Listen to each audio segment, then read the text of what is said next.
Yes. Just put it, yeah. We see it.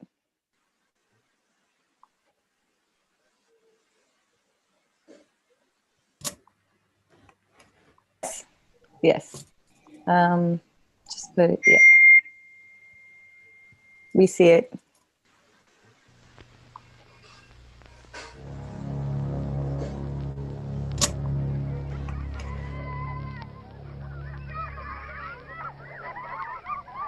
This is my son, Frederick Ted Jake Johnson Hampton.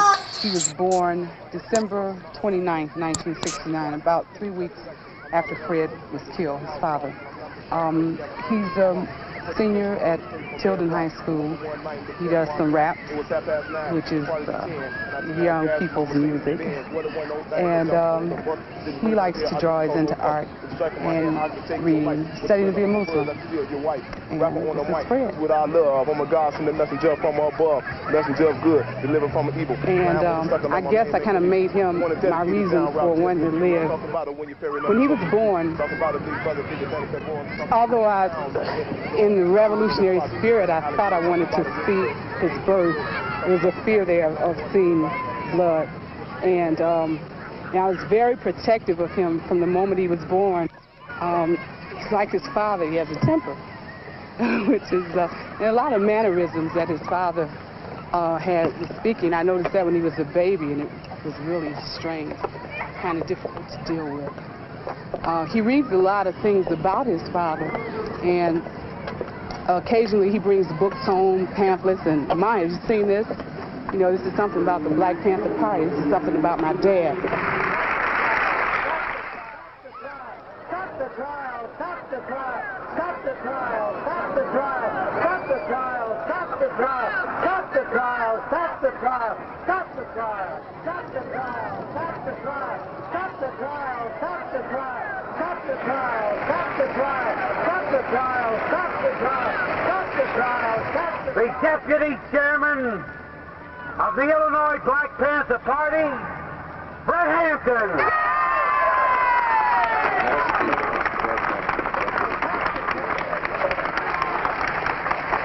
All power to the people. And I just want to tell you that the chairman of the Black Panther Party is going to be ungagged, and they're going to have to take those chains off him. But they're only going to have to do that if there's enough organization and if there's enough education and if enough people know about the chairman's plight. And that's our job. That's what we're going to have to do. We're going to have to tell everybody in the world what's going on with Chairman Bobby. A lot of people reading the papers, every bus you get on, every building that you go into, they're talking about how cruel it is, the way they're treating Chairman Bobby Seale. And that's good, but what's not so good is that they don't understand that after Chairman Bobby Seale, it'll be me and you and everybody else. Because when they even get to the stage of fascism, they've gotten to a stage where they're going to do anything that they think is necessary to force people that don't want to dig on the shit that they're whooping on the people. They're going to force them to dig it.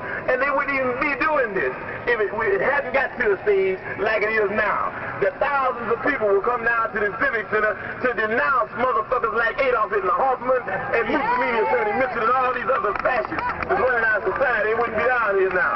And that's what we're down here for. Because we don't think that people that founded the Black Panther Party, the Liberation Party, the Vanguard Army for the revolutionary struggle on the international level, we don't think that's a person that's a criminal. As a matter of fact, we think that when Bobby Seale and Huey P. Newton got together in 1966, they got together as peacemakers, not as peace breakers. They got together to deal with the peace breakers. Peace breakers like the pigs, people that come in our community, occupy our territory like it's a foreign territory, as they do all over the world. We teaching people how to defend themselves and how to be armed, and there's nothing wrong with that. The only people that don't want you to have any guns are people that intend to use guns on you. We said there's something funny about the guns in our community. We don't mind there being guns in our community, but we said there's been a misdistribution of our guns.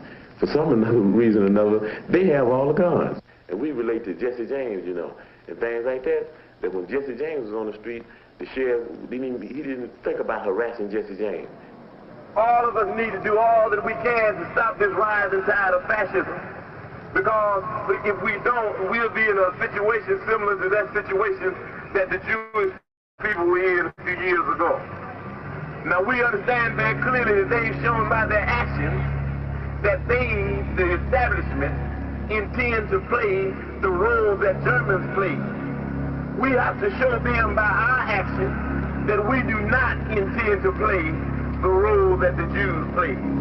When they got together, European Union probably feel, yes, they got together with guns, and there's nothing wrong with that, because we need some guns.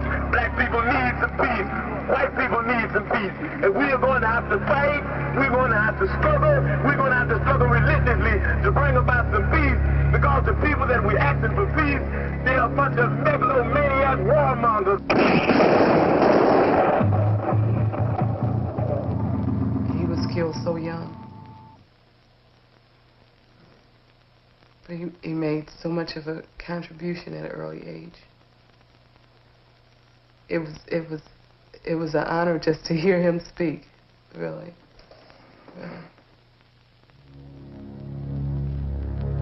Fred Hampton was a prince of a man. Fred Hampton was a man. Fred Hampton was a black man. Fred Hampton was a Black Panther. Fred Hampton was a bad motherfucker.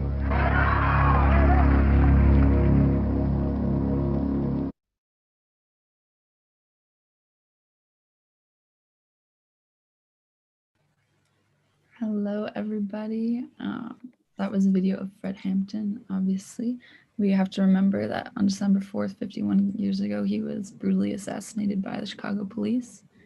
This is something that's still happening every single day.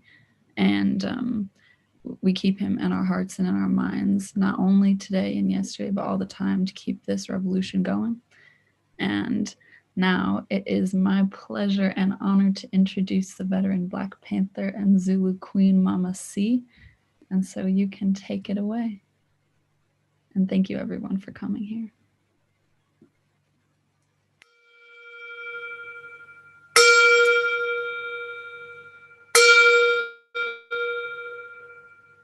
We call in the spirits of our ancestors, and may we always remember the example, the power of our comrade brother, Fred Hampton. And may we remember the power that surrounded all of our ancestors who survived and later thrived during the terrible Middle Passage and beyond.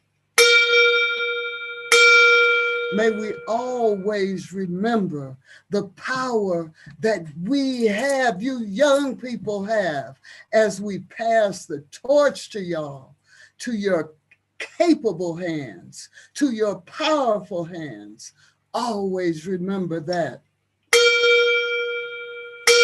And may the ancestors protect their children and give them courage and strength in these terrible times in so many cities in America and indeed around the world. And may there be unity among the generations and a sharing of love and caring and effective strategies and agreed upon solutions. May communities around the world realize the wisdom of the ancestors, the example of all the revolutionaries and maroons around the world. May we never forget that. May we always get strength from that example. And it is the ancient blood of our ancestors, our egungun, that flows through us all. And we pass it to you young people, to your capable, beautiful, power-filled hands. May you always be an example that will make our ancestors proud.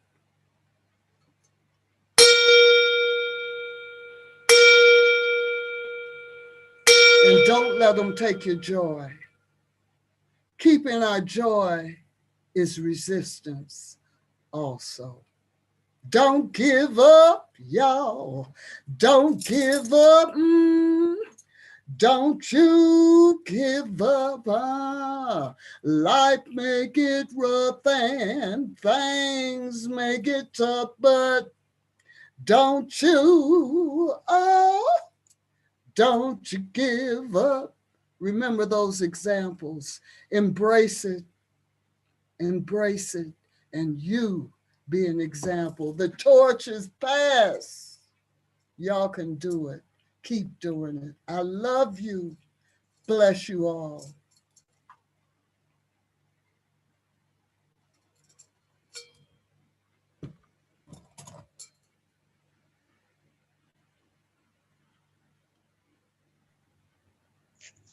Yes. Thank you so much. That was super powerful. So today is all about the youth and culture, and really diving deep into, you know, the work that the young folks, young revolutionaries internationally, like that we really put in. Yes, Mama C, we love you so much. That was super powerful. Yeah, I felt that. And before we go into, so right now, introducing Bobby Lanvers is a international, is an Antwerp-based reggae dub collective. And the video that we've shown right now, the title translated, it says, "We need to talk because we have to," is Babylon. The creation is about many different oppressions, police brutality, and yeah, we in for a treat. Let's go.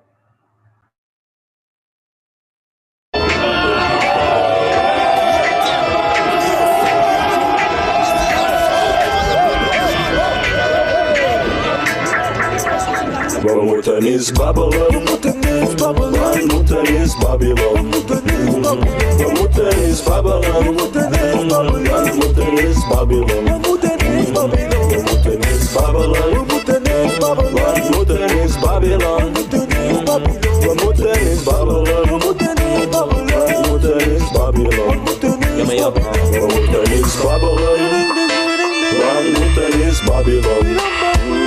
We moeten is Babylon, want moeten is Babylon. Heel mijn leven zit ik vast in een instituut, het is Babylon. Ja, die instelling dat is corrupt, het is Babylon. Ik val links en rechts net een oceaan, en wat dat is toch niet oké. Dat is Babylon, dat is Babylon. Heel deze maatschappij, dat draait om winst en wijs en het type van dit kapitalistisch systeem. En toch worden de armen gebleemd. Ja maar ja, ja maar ja, ja maar ja, ja maar ja, ja maar nee. Ja maar ja, ja maar ja, ja maar ja, ja maar ja, ja maar nee. Ja maar ja, ja maar ja, ja maar ja, ja maar ja, ja maar nee. Ja maar ja, ja maar ja, ja maar ja, ja maar ja, ja maar nee. Rijken worden rijker op de armen hun rug, dat is Babylon. Kindjes zingen liedjes over drugs, dat is Babylon. Mama met een kind onder de brug, dat is Babylon, Babylon. Kijk uit waar jij slaapt vannacht, slaapt jij op de straat vannacht. Ik wens u geen kwaad vannacht, maar kijk uit waar jij slaapt vannacht. Kijk uit waar jij slaapt vannacht, slaapt jij op de straat vannacht. Ik wens u geen kwaad vannacht, maar kijk uit waar jij slaapt vannacht. We moeten eens babbelen, we moeten eens babbelen, we moeten eens Babylon, we moeten eens Babylon, we moeten eens babbelen, we moeten eens babbelen, we moeten eens Babylon, we moeten eens Babylon, we moeten eens babbelen, we moeten eens babbelen, we moeten eens Babylon, we moeten eens Babylon, we moeten eens Babylon. Moeten is Babylon. Moeten is Babylon. Moeten is Babylon. Want moeten is Babylon. We moeten is Babylon. Want moeten is Babylon. In deze dunia is leed en pijn. Zou de volgende beter zijn? En kan de slaaf en de slager de meeste zijn? En kan de laatste het laatst is de eerste zijn? Maar mensen leven in de marginaliteit. Geen hoge verwachting met lage levenskwaliteit. Hogere mortaliteit. Broeders route lynched in polisbrutaliteit. Bureaucratie, alles draait om papieren. Democratie in de macht van vampieren. Bloedzuigers, lagen pikken, steken en gieren. Hyena's en honden, die hebben meer manieren. Moeten zien hoe die dat doen. Moeten zien hoe die dat doen. Moeten zien hoe die dat doen. Praat in blad met Vero Fari. Zeg broeder, onze broeders staan in de Pinari. Concreet jungle, elke dag safari. Ras voor ras, als Rastafari. Ik ben niet thuis in Babylon, ik ben niet thuis in Zion. Afrika naar rood, zelfs een Vlaamse lion. Ik laat je knieën zwingelen zoals Kate Ryan. Mijn English is flinglish als Astrid Bryan. We claimen onze plaats hier als Abdi Ayan. Hoge torens, krakt ladders. Black roses en black adders. Black bloed, broeder, black life matters. See.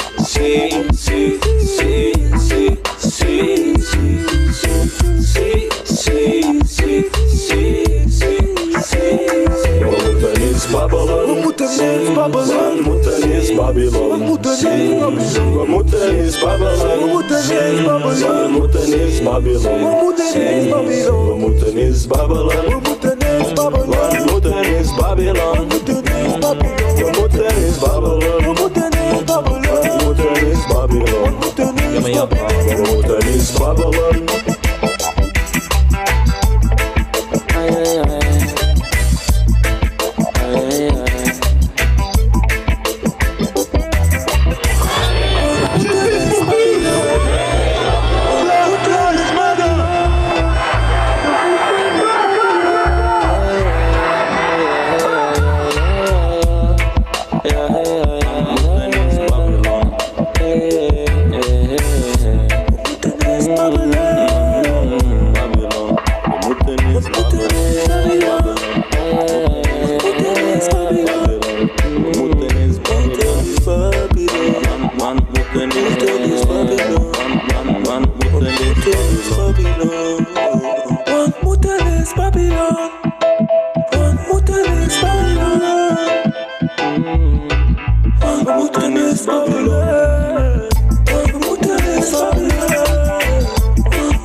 All right, Mr. Mika, you are up.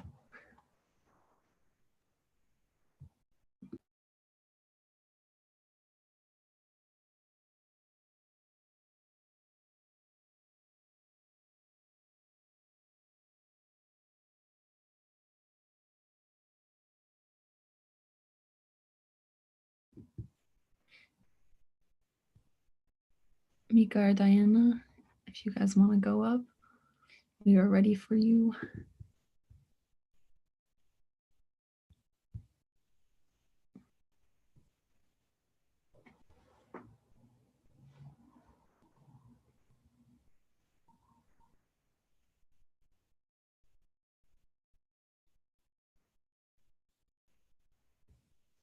All right. Well, while we have Mika and Deanna getting on the call, I would ask the artists that will be presenting next if they would like to say a little bit about themselves before they present what they do. So maybe Spittler, if you want to start that off.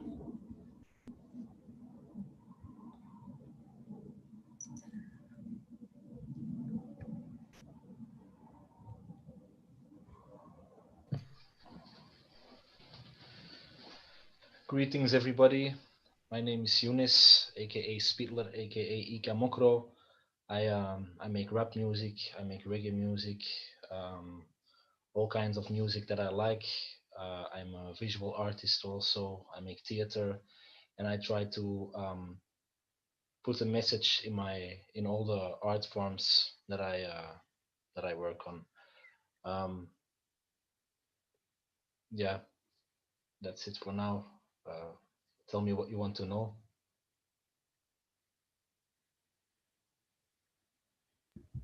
One second, I'm doing a little private messaging in the chat, getting everything. Here, Or Kai, if you want to go next, just present a little bit about yourself and what you'll be doing. Hi, I'm Kai. Kai Giovanni. I'm from Brooklyn, New York. And today I would like to share a poem with you guys.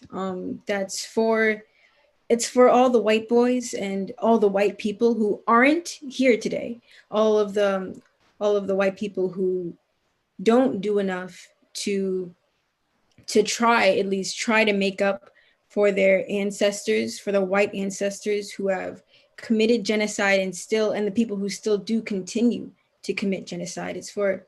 It's for all the white people who stay silent and don't speak up and use their privilege to help those who don't have any privilege. This poem is called Dear White Boy. Dear white boy, hide your privilege. That inherited laughter belongs in our village. Bow your head and call us master. We're coming for the houses that you pillaged. Oh, white boy, don't say shit about mercy. We've been done that, heard that from our own mouths as you curtsy on our graves that we built with the lungs that you deprive. Every day we decide how we die, how we rise.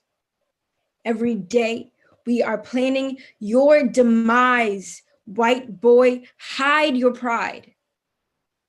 Shut that mouth of yours. All it does is lie and scoff and scream as if you deserve that peace that you stole and raped from our daughters, and the pain that you offered and stuffed down our throats and made us swallow. Dear white boy, do you think about the children that you slaughter, or the people you encourage to drink that dirty water? The people that you idolize, the war crimes unhidden, the messages you send to citizens who know they are forbidden because their breathing is offensive. Their desperation is pretentious. Oh, white boy, what do you think we'll do to you? Us thick-skinned niggas, big black figures, grave diggers, bigger than you'll ever be, stronger than you'll ever see, smarter than you'll ever have to act like you are. We've come so far from your public slaves and the woman you rape and the children you take and the monsters you make. Oh, wait. Dear white boy, what's really changed? We're still enraged and breaking our chains, washing you out like the worst of our stains. You've brought the most of our shame. So we'll give you a piece of our pain. Dear white boy, this is a warning of the justice that we wrote and the rage we keep afloat. Our hands around your throats, the pleasure we'll feel when you choke, little white boy. Run, little white boy, run. Thank you.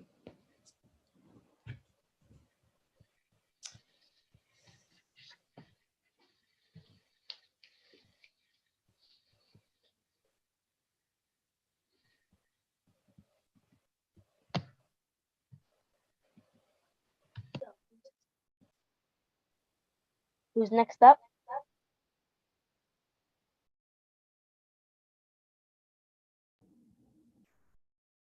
Hoso will be next up if you want to present. Hello, I'm Hyozo, 20 years old. I'm busy with music, with rap, soccer, and yeah, today I'll be sharing something of like something of in general with people, with environment stuff, and it's gonna be deep, and yeah. So yeah, that's me.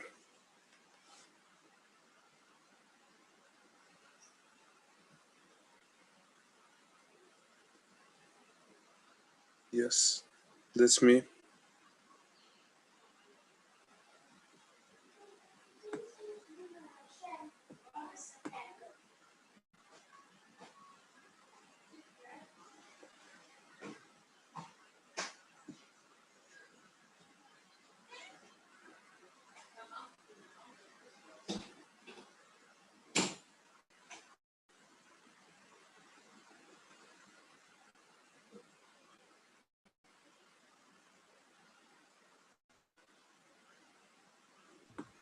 All right, next up, we're gonna introduce Prince.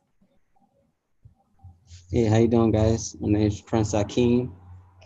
I'm a revolutionary hip hop artist, mentor, teacher, audio engineer, producer. Today I'll be presenting a song that my first political song that I actually ever did. It's called Like a Sada. So yeah, I'll be doing this. This little.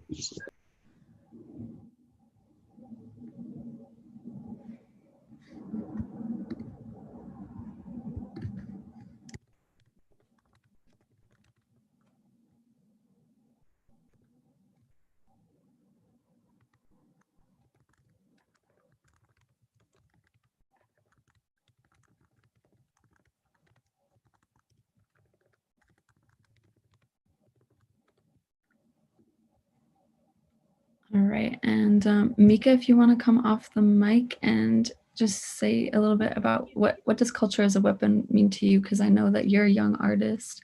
We saw that graphic that you made yesterday about the story about the Black Panthers helping out. So maybe you could answer what does that mean to you? It means a lot, and it's just sad how a lot of people are racist in this country, and I hope all of us can find a big way to change this. You know?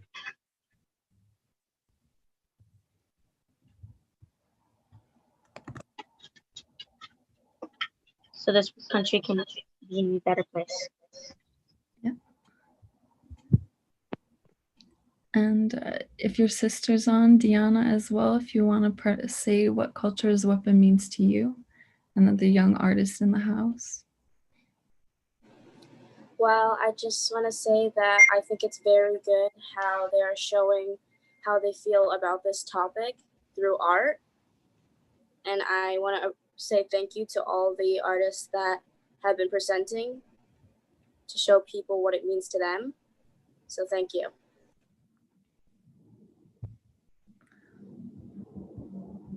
Well, thank you, Deanna. All right, well, so Spittler, we saw your video in the beginning. You gave us a little introduction, and would you want to say a few words about that video, the process behind it, any words you have about that video, what it means to you, how you're using culture as a weapon. So the video is actually put together with people from all around the world, and the lyrics are actually talking about many different problems we face in our society, like homelessness, racism, the many levels of racism, some culture, like cultural racism, like blackfacing in Belgium, that's still going on. And actually, before I made more rap music, and I was getting a bit too angry of all the time having to make angry music, and then I found reggae music. So it's still a way to send out a message, but in a way that you still don't suffer too much from it mentally, in a way. Like it's the things that we talk about, it's like very heavy subjects, but put out there in a way that you can also vibe on it a little bit. I use culture as a weapon in the sense of making music that talks about subjects like that, but also by making cartoons. That's wait, can I say it in Dutch, that it can be translated? Absolutely. And Doreen can translate it in the chat, and then I'm going to read it aloud. So please. Not that I don't speak English, but not as good as I speak Dutch.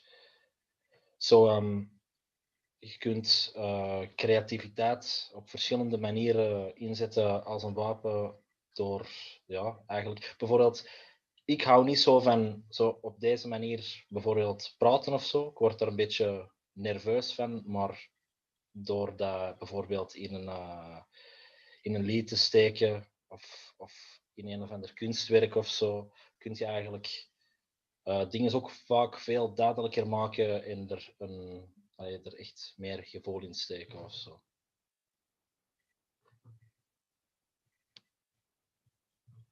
Als dat duidelijk is. I'm going to read what Doreen said in the chat.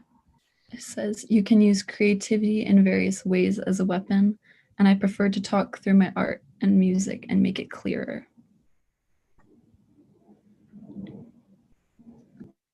All right. And also ook de eigenlijk kunst maken die dat over onderwerpen gaat, die dat u aangaan, die dat u bezighouden, is ook een goede vorm van tegelijkertijd het naar buiten brengen van een boodschap, maar ook een soort van zelftherapie, zeg maar. Het schrijven over die dingen en dingen creëren rond dat soort onderwerpen zijn ook gewoon goed voor u.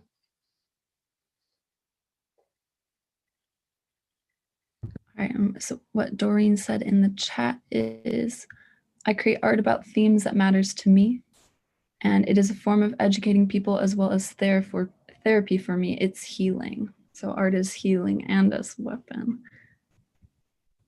All right, next I'm going to have Kai talk a little bit about her poem.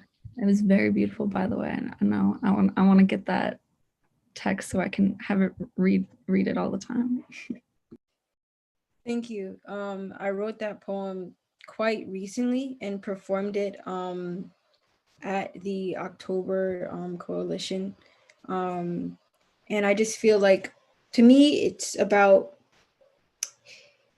anger. It's an angry poem because, I mean, in this year specifically, but as a Black person, I feel like in terms of art, there's just a lot of angry art because I cannot live in this world and not be angry at something without being not weak, but without being ignorant, because there's so many things right now, so many things always to be angry about. So my poem is about the people I'm angry about and how white people specifically, but the white people who aren't contributing, who are letting all of the minorities do the work, and all the white people who are not on this call, who are not going to protest, who are not writing, who are not using their privilege to help us rather than to help them. So that's what that poem is about.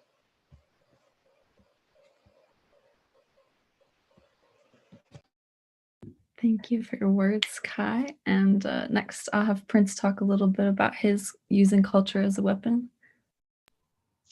So, for me, culture as a weapon is using all type of art. Well, for me, using music to spread the word and make sure that our elders aren't forgotten about, and I really keeping a lot of politics in my music is culture, like as a weapon to me. And yeah, saying like fuck the police and stuff like that. So it makes me feel powerful, and I know that like it's super, like it's supposed to be spreading love, spreading knowledge, and and there's a way for me to heal as well. Yeah. So I could just like this just like one like the first actual song that I wrote it's called Like a Sada, and I just want to share a little bit if that's cool. Walk like, talk like, smile like a Sada, breathe life, seek like, dream like a Sada. I am, you are, we are a Sada. I know, you know a Sada is proper. Walk like, talk like, smile like a Sada, breathe life, seek like, dream like a Sada. I am, you are, we are a Sada. I know, you know a Sada is proper. Was very scary. She was just like you. Then became a revolutionary just times two. She made it out the blue zone, but the truth is, first woman on the FBI terrorist list. Escaped from this country, migrated to Cuba. $2 million bounty if you catch her. Built in 1 million miles, you on the stretcher. A risk of death, just live for the better Asada. It did help me know that freedom is to be myself into, bro. Beyond measures that I never understood. Power and pride made love that you're good. But yeah, walk like, talk like, smile like a Sada, and to keep them alive, keep hope alive. Yeah. Love hearing that message from you, Prince. And I'm gonna have Hyoso go Hoso as his artist name. So Hyoso, if you're ready to present, we can take the floor.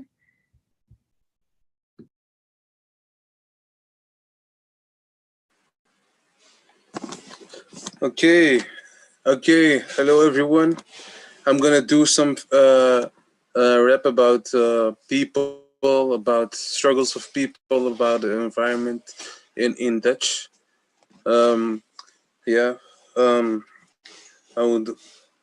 hope you can, if you don't understand, I hope you can hear the feeling, the emotion on it. So yeah, I'm gonna begin. Wees niet te ego, anders vond je jezelf goed geregeld.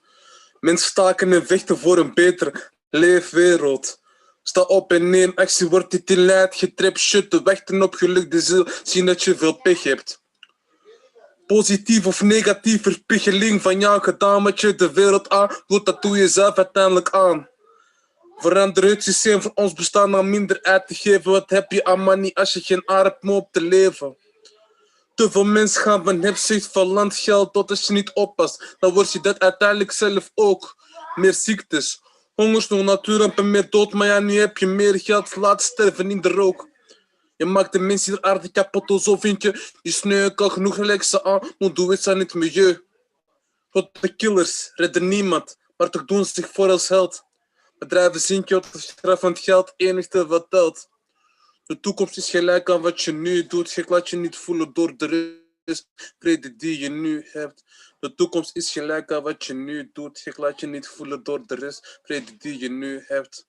Yeah, sorry for the background noise, but this was my literal rap poem of the environment and people, and I was like saying that people many people think about money, but sometimes you get to think about life too, about the human lives too, instead of just thinking about money, also thinking about the human, and that's summarize this about what it's about.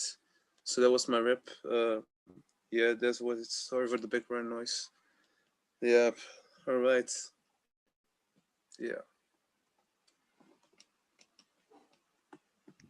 Thank you, Hoso. And Enzi, who is actually joining us for the panel, you are up whenever you're ready to present. Hi, my name is Nzinga, and I wrote this poem. It's called The Beauty of Melanin. It's about how I see melanin and about how society views it, and I hope you like it. My melanin is beautiful. It means I have been kissed by the sun. It means I am an African queen. It means I have strength, richness, and wisdom entwined in my DNA. But my melanin also means you equate me with the enemy. You criminalize my melanin. You rename my brown skin as murderer, as a thief. You see me as all of this before I even exist, before you've heard my name, heard my voice. You see me as all of this before you've seen my smile, before you've seen my joy, before you've heard my story. You kill our kings, you kill our queens, all because of the simple fact that our skin holds melanin. Are you jealous of this beauty? Such that awes the world, skin glistening, reflecting all that you want to be without makeup? Are you jealous of this strength, the ability to survive and uprise while enduring the mental and physical torture of slavery? Are you jealous of this wisdom that allowed us to be doctors at a time when you didn't even let us read? Are you jealous of this rich heritage? The most significant discoveries and inventions would not have been made possible without us. Space travel, pyramids, heart surgery, and even trade by water route. Our melanin is our armor. It protects us from UV rays shining directly on us. It protects us from the racial slurs you spat at us. It protects us even when you saw me as 3/5 of a person. It protects us as you erase educational opportunities from our communities. It protects us as hospitals mistreat us and our health system betrays us. It protects us as the justice system has excluded us from JUSTICE. It protects us from real estate predators, racial profiling, and the list goes on. It protects us from UV rays, unnecessary violence against Black bodies and melanin embodied. While protected, we still exist. And we still feel pain, the pain of the beatings you put us through, the cries of mothers, sisters, and brothers who have lost loved ones due to the bullets you rained down on us. We still bear the scars from the fire you burn us with still. We fight with excruciating sensations of tear gas hitting our eyes. My melanin is not dangerous. It is not cause for violence. It is not cause for murder. It is not cause for hatred. It is not cause for discrimination. It is not cause for segregation. It is not cause for enslavement. But then again, is there anything that is? So why?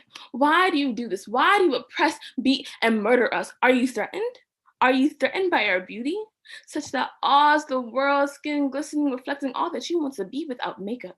Are you threatened by this strength, the ability to survive and uprise while enduring the mental and physical torture of slavery? Are you threatened by this wisdom that allowed us to be doctors at a time when you didn't even let us read?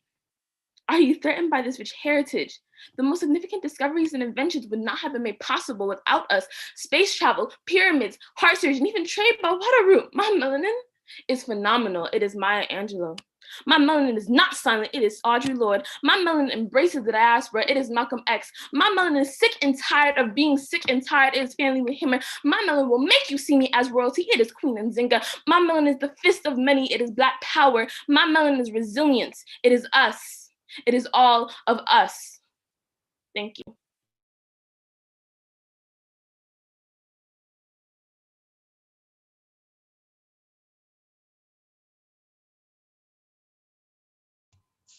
Yes. Woo. This is what the young revolutionaries are doing. Yes. So right now, we're gonna go into right now we're gonna go into a revolutionary education game by Kai.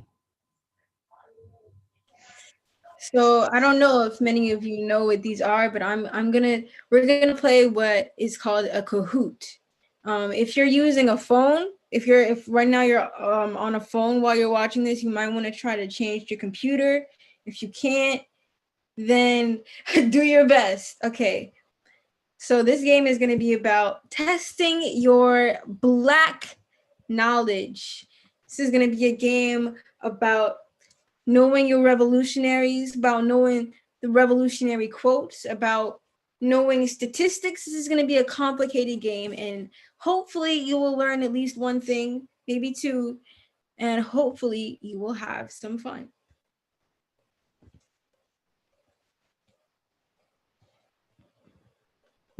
So I'm sure, so there's gonna be some people here that you don't know. There's gonna be people that you do know. There's gonna be Assata Shakur, Malcolm X. There's gonna be Sally Hemings.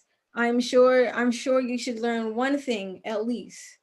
And I'm sure this will make you question yourself, hopefully, and how much you think you should know. So please sign into kahoot.it. So if you're on your computer, you might want to open up another tab and search kahoot.it and then put in this code.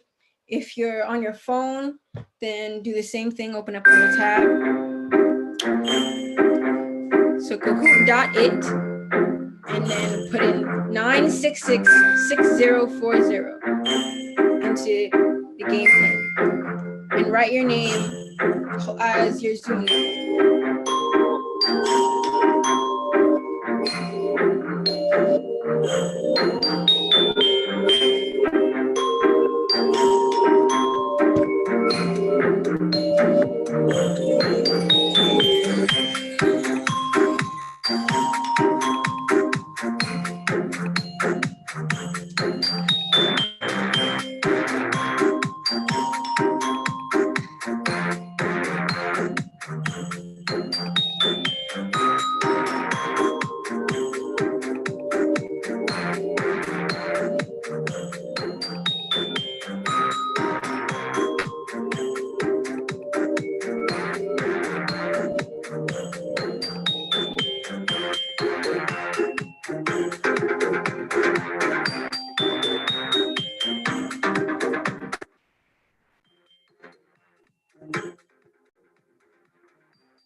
I'll wait a little longer.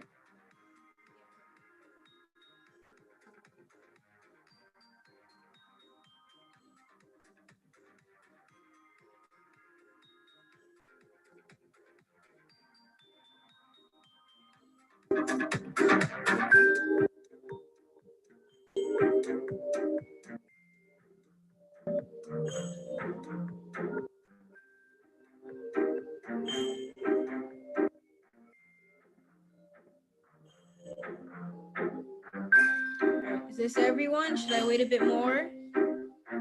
Speak up, speak up. You can unmute yourself and tell me if I should wait a bit longer. All right, I'm gonna go. You can still join while it's already started. I'm gonna start now, okay? Okay, let's test your Black trivia. First question, starting in 3, 2, 1. If my internet will work.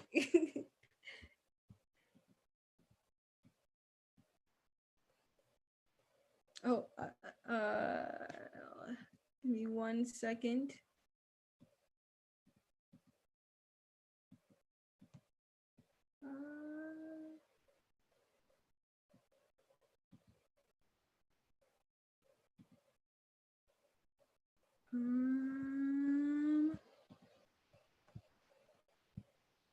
Oh no.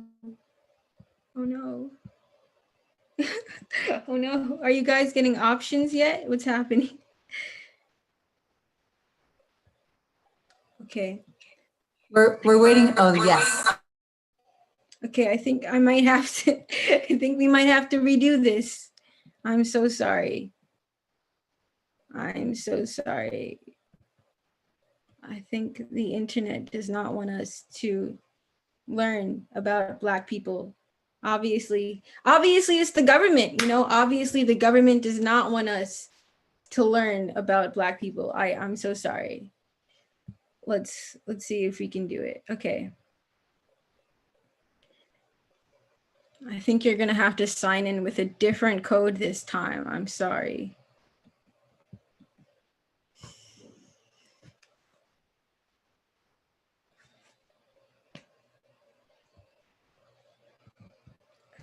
Okay.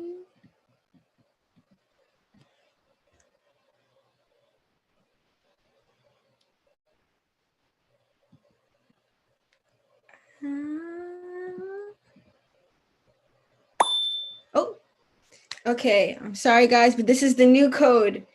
Hopefully this works this time. I'm so sorry. 7954703. This is the new code.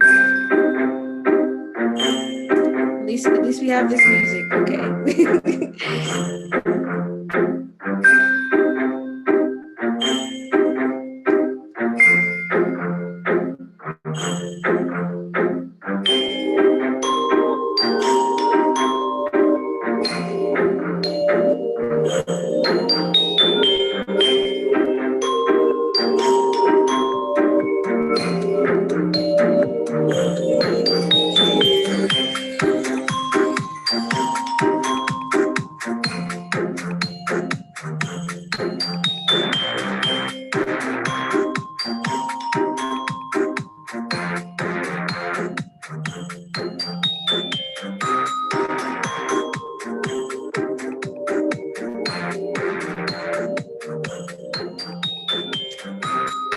Bill, this is your time to freestyle. Cross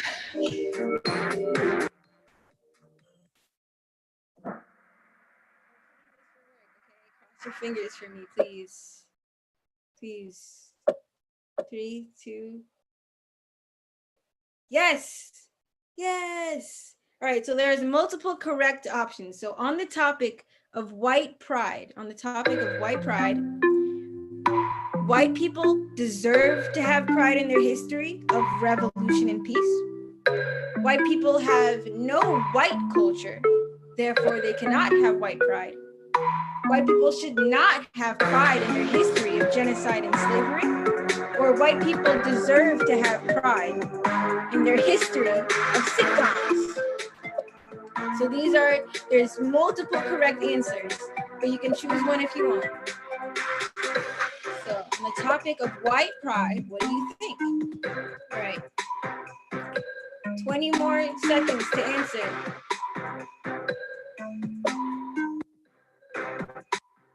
So red is white people deserve to have pride.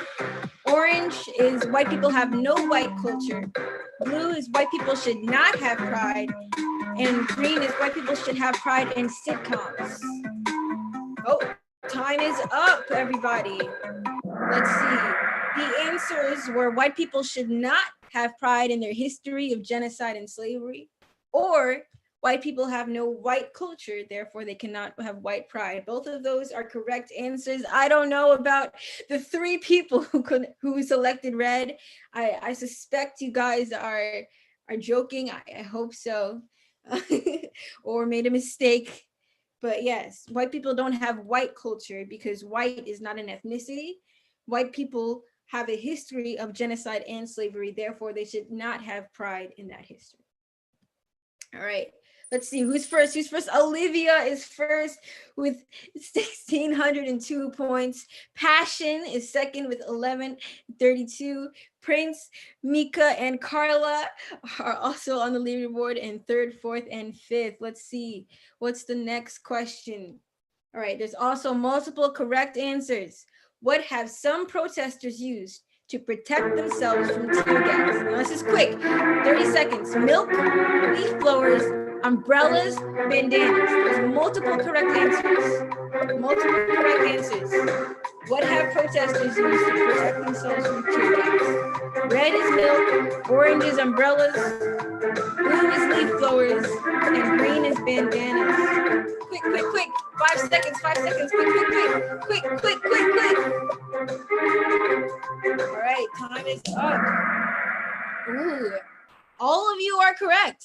Protesters have used milk in terms of pouring milk into their eyes to wash out the tear gas, leaf blowers to blow back the tear gas, umbrellas to protect themselves from the tear gas, and bandanas to do so as well. All of you are correct. All of you get points for that. Oh, Stephanie has worked her way up to first place. Doreen in second, Madam Marge in third, Olivia and Passion still on the leaderboard, but Carla has dropped off. Let's see who can make it back to the top. We have a while. Okay, how many of all adolescents are likely to experience an anxiety disorder? 1 in 3, red is 1 in 3, blue is 1 in 4, orange is 50%, and green is 1 in 5. How many of all adolescents are likely to experience an anxiety disorder? Let's see. Do you guys know your statistics? Do you know? And I'd also like to speak real quick about who this is a picture of. So this is a picture of 18-year-old Althea Bernstein.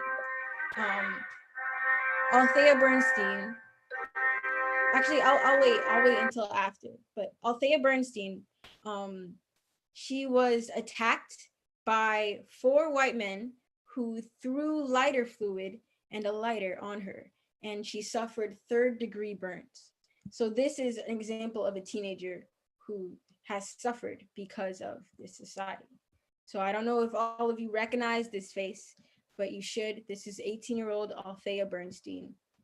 And police are still claiming to be unsure about whether or not this was a hate crime when it was said that she heard the N-word yelled at her multiple times.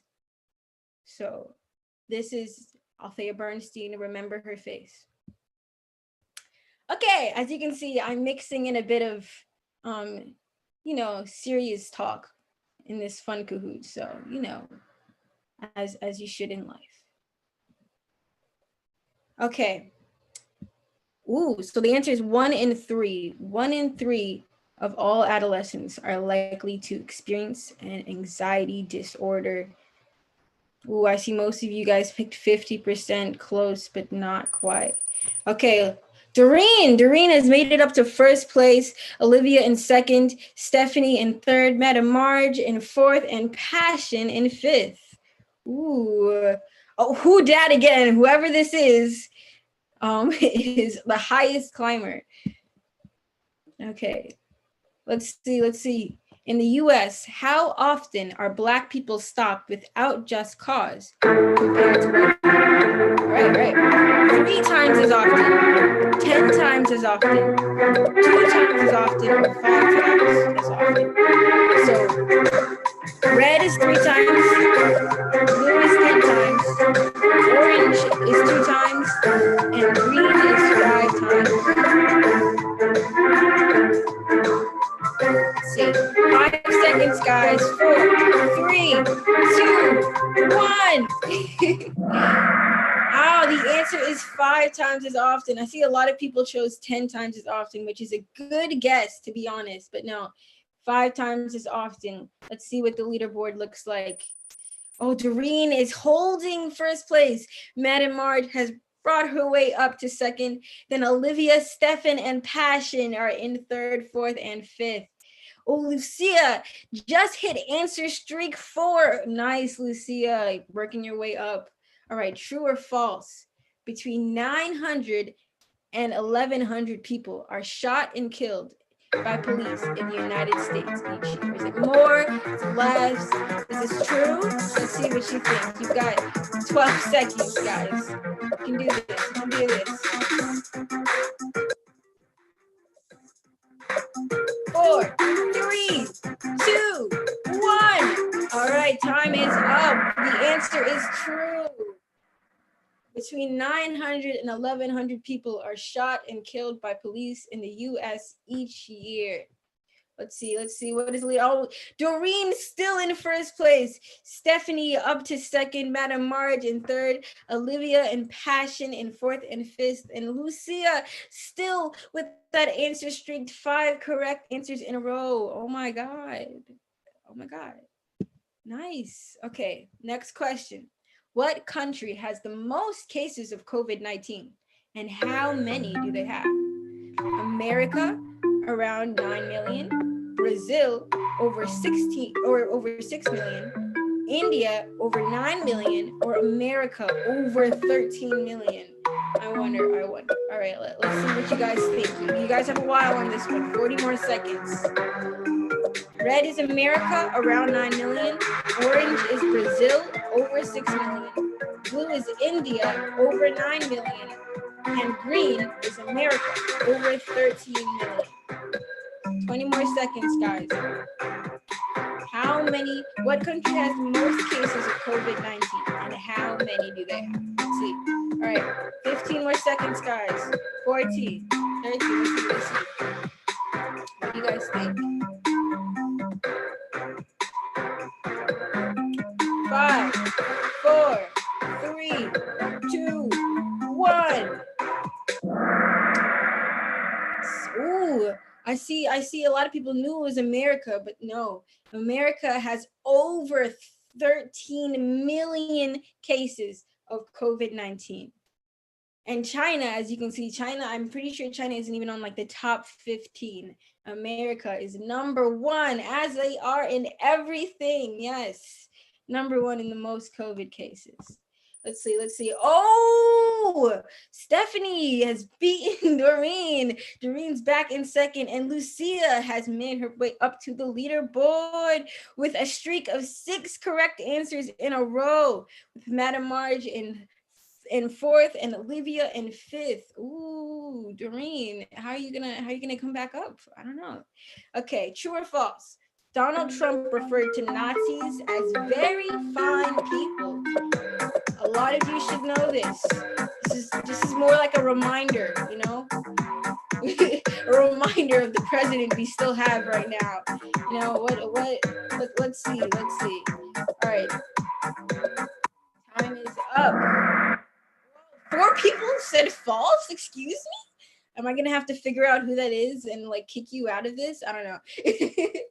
Yes, Donald Trump has referred to Nazis as very fine people. Let's see. Stephanie holding first place.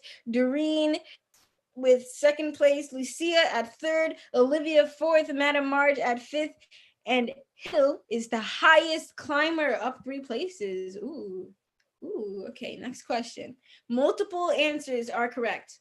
The social media app TikTok has been used to do what? Let's see. Create a safe space for some members of the LGBTQ+ community, make children famous, become a platform for careers and performances, or fill a Trump rally with empty seats. Let's see. There's multiple correct answers, okay? So red is create a safe space. Orange is make children famous. Blue is become a platform for careers and performances. And green is fill a Trump rally with empty seats. Let's see. 20 more seconds, guys.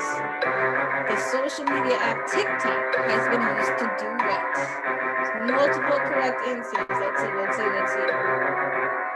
10, 9, 8, 7, 6, 5, 4, 3, 2, 1. All of you are correct.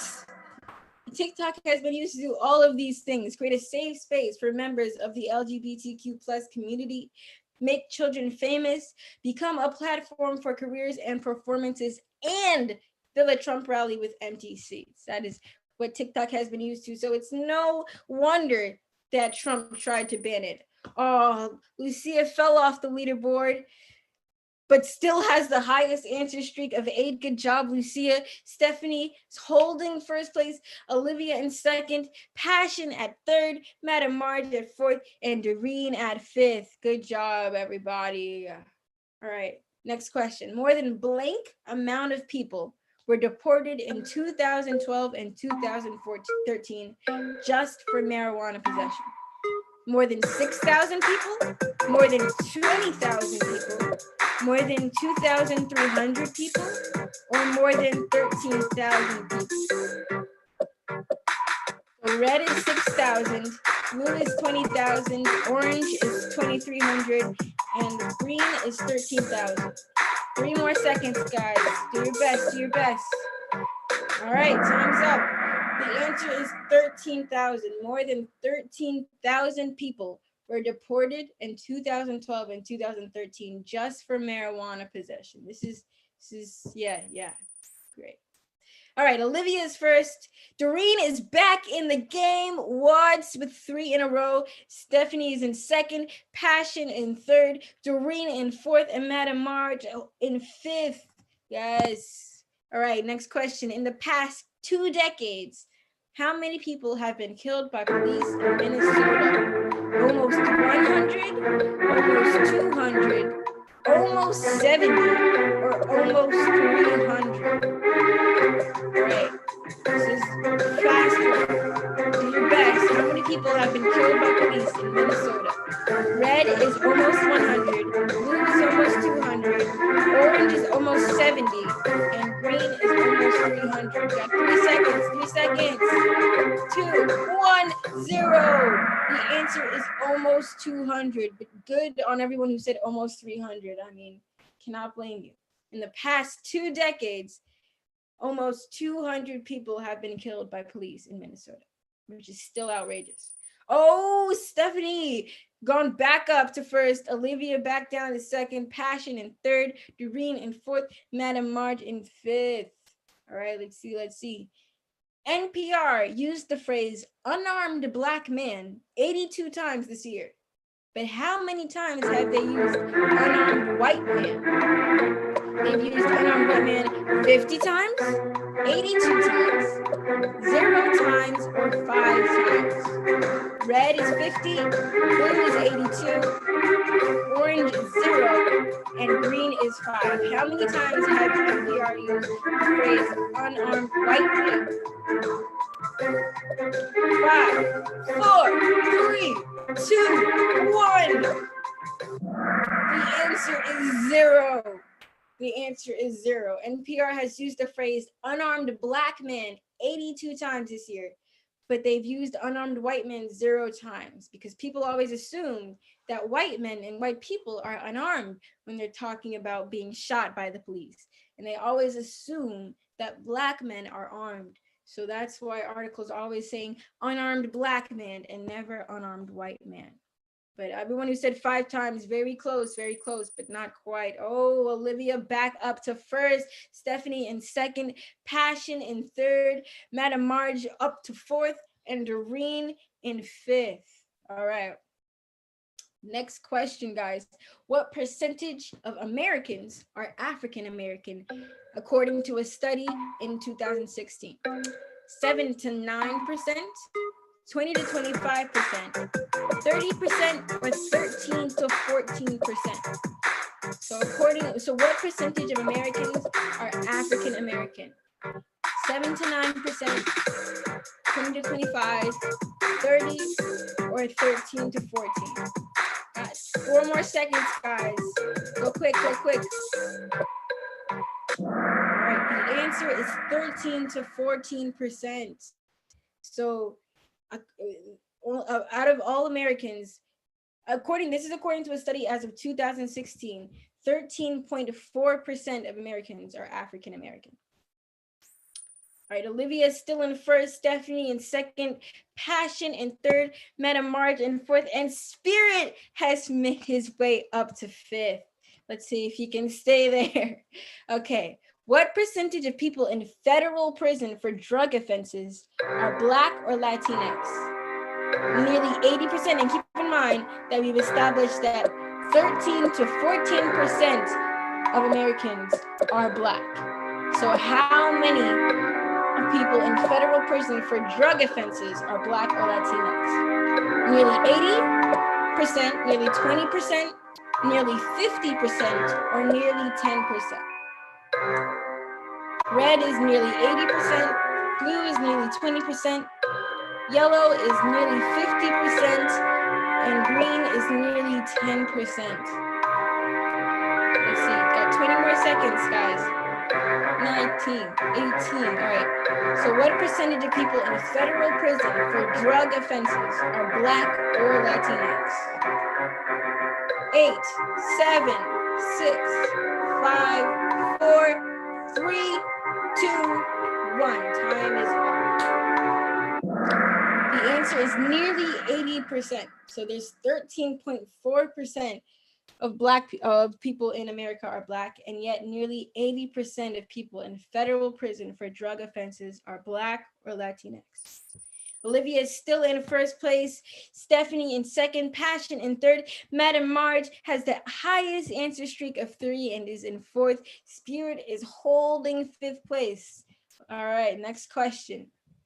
What percentage of people in state prison for drug offenses are Black or Latinx? The last one was federal prison. This one is state prison. So nearly 40%, nearly 20%, nearly 80%, or nearly 60%. So the last one was federal prison, and this one is state prison. What percent of people in state prison for drug offenses are Black or Latinx? Red is 40%, blue is nearly 20%, yellow is nearly 80%, and green is nearly 60%. Let's see. All right, 30 seconds, guys.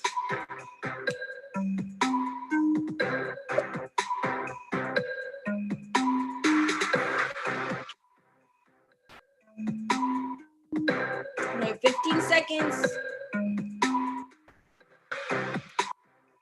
10, 9, 8, 7, 6, 5, 4, 3, 2, 1. All right, time's up. 60%. But all the people who said nearly 80%, I mean, good job. So out of the 13.4% of Black people, compared to everyone else, nearly 60% of people in state prison for drug offenses are Black or Latinx. All right, Olivia is still in first, Stephanie is in second with the highest answer streak of 3, Passion in third, Doreen in fourth, Madam Marge in fifth, and Spirit has fallen off the leaderboard. I'm sorry, Spirit. All right, so again, keeping in mind, Black people make up 13.4% of the US population. What percentage of people killed by police in the US are Black? Around 50%, around 20%, 13.4%, or around 40%. Let's see. Let's see, 40 seconds, guys. And the person in this picture is a Black man who was holding a knife around 10 feet away from police. And a cousin, I think, was watching them and said that the person holding the knife, I'm pretty sure he had a mental disorder, and the police should have known this, and was holding the knife and threatening the police, and was still like 10 feet away when the police shot him and killed him. So this is what happens in the US. And I'm sure it's worse internationally as well. So around 50% of people killed by the police in the US are Black, even though Black people only make up 13.4% of the US population. Olivia is in first place, Stephanie in second, Doreen in third, Madam Marge in fourth, Passion in fifth, and 4 players have just hit answer streak 3. All right, how many people have died as a result of COVID? Less than 800K, more than 800K, around 700K, or less than 700K. Let's see, how many people have died as a result of COVID? 15 seconds. Red is less than 800, blue is more than 800, orange is around 700, and green is less than 700. 3 seconds, 2, 1, 0. The answer is more than 800K. More than 800,000 people have died as a result of COVID. All right. Olivia still holding first, Stephanie in second, Madam Marge in third, Passion in fourth, and Doreen in fifth. And Diana has just hit answer streak 4. Good job, Diana. All right, this is a true or false question. There are currently over 60 million cases of COVID-19 worldwide. Blue is true, Red is false. You guys have 20 seconds on this one. You gotta choose quickly. There are currently over 60 million cases of COVID-19 worldwide. True or false?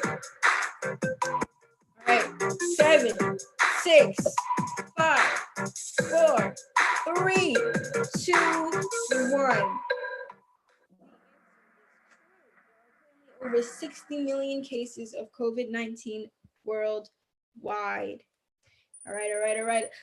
Olivia is in first. Stephanie has the highest answer streak of 6 and is in second place. Madam Marge in third. Passion in fourth, and Doreen in fifth.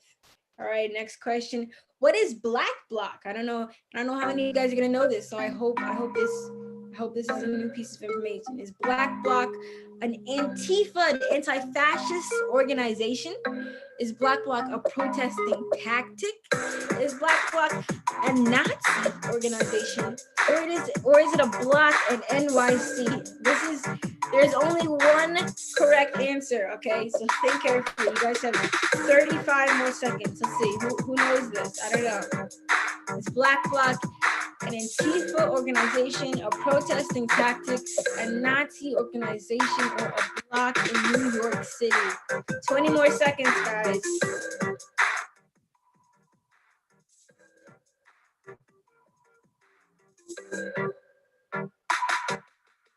Ten, 9, 8, 7, 6. Black bloc is a protesting tactic. So black bloc is a protesting tactic where protesters all wear black clothing to cover up their faces as well. And this tactic is for the use of being able to navigate quickly and efficiently without letting the police know your identity. So black bloc is used for protesting and not allowing the police to corral the protesters or stop them from protesting by blocking off streets. So if you're going out and protesting in a very big group, maybe you should use black bloc, all wear black, cover your face, and be vigilant. All right, let's see who got that right. Ooh, Olivia is in first, Stephanie in second, Madam Marge in third, Doreen in fourth, Passion making a comeback with 3 in a row in fifth place. Nice. All right, true or false question, guys. There is nothing wrong with relying on a black person to educate their white peers. Is this true or false? There is nothing wrong with relying on a black person to educate their white peers. All right, 19 seconds. Blue is true and red is false. All right. 10 seconds, guys. 8, 7, 6. The answer is in fact false. I don't know who said true. I might have to like ban you. I will figure out who you are. you will be kicked out. But yes, there is a very big problem with relying on a black person to educate their white peers, because it's isolating. By making a black person educate people and fight with them probably about how their own life matters, that can be traumatizing, and it is hard, it's difficult. And a lot of black people who have been in public school or any school where they're like one of the only black people there, they know how it feels to have teachers rely on you or put you in a position where you have to teach the people around you about why your life matters and why their ancestors did something wrong to them. So yes, there is a very big problem with relying on a black person to educate their white peers. All right, let's see. Olivia is in first, Stephanie is in second, Madam Marge in third, Doreen in fourth, Passion in fifth, and 3 players just hit into streak 3. All right, next question. Multiple answers are correct. Who is Assata Shakur? I mean, hopefully you were all hearing of her name. Hopefully you all, have heard of her. Let's see if any of you guys can actually pick some answers. Okay. Is Assata Shakur Mutulu Shakur's little sister, an exiled freedom fighter, Audre Lorde's cousin, or a Black Panther? Let's see. Who is Assata Shakur? Red is Mutulu Shakur's little sister. Blue is an exiled freedom fighter. Orange is Audre Lorde's cousin, and green is a Black Panther. There are multiple correct answers. Let's see.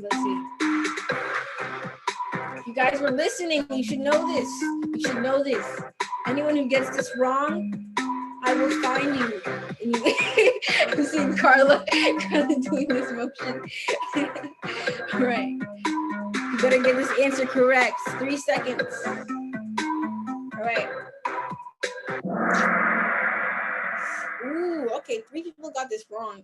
Assata Shakur is both an exiled freedom fighter and a Black Panther. She is not Audre Lorde's cousin, and she is not Mutulu Shakur's little sister. I know that there is a link in the chat posted about Assata Shakur, so I will not go in a long rant. Okay. Olivia is in first place, Stephanie in second with a streak of 9. Madam Marge in third, Doreen in fourth, and Spirit has made his way back up to 5th. Can he stay there? Can he keep it? Can he keep it? Oh, Carla's saying no. Okay, who is Sally Hemings? All right, you guys got 80 seconds. Who is Sally Hemings? Red is Thomas Jefferson's slave, whom he raped and took children from. Blue is George Washington's slave. Orange is James Madison's slave, and green is Alexander Hamilton's slave. Let's see. And I made this one purposefully hard because, of course, the point of this question is that it's difficult because if you haven't heard of Sally Hemings, then it's, which founding father raped a slave and took children from her? It's a complicated question since all of the founding fathers owned slaves and probably raped them. So this is a hard question. If you don't know Sally Hemings, probably then you might get it wrong. So is Sally Hemings Thomas Jefferson's slave, George Washington's slaves, James Madison's slaves, or Alexander Hamilton's slave? Let's see.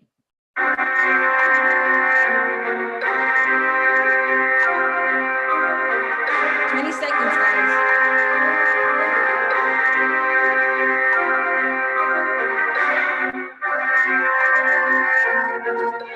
Seconds.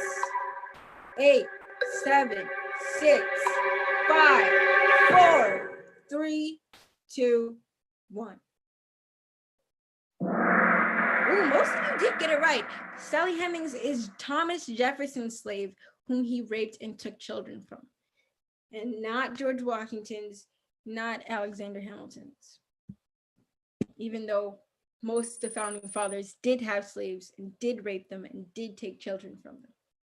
Stephanie is up in first place, Livia in second, Madam Marge in third, Doreen in fourth, Passion in fifth, and unsurprisingly to most, Spirit has dropped off the leaderboard. Lucia is back in the game with 3 in a row. Nice, Lucia. All right. Now, what did Sally Hemings do? This is a follow-up question. Let's see. Did Sally Hemings sell herself to Thomas Jefferson in exchange for her children's freedom, seduce Thomas Jefferson, fall in love with Thomas Jefferson, or sell her children in exchange for Thomas Jefferson's protection? What did she do? What did Sally Hemings do? Let's see. 60 seconds, guys. I gave you guys a lot of time to think about this. Red is sold herself to Thomas Jefferson in exchange for her children's freedom. Blue is seduced. Orange is fell in love. Green is sold her children in exchange for Thomas Jefferson's protection. 40 more seconds. Let's see. I'm not giving you guys too much time.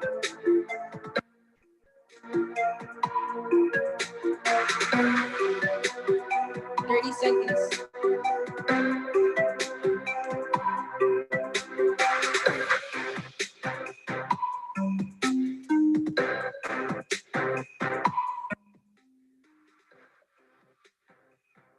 More seconds.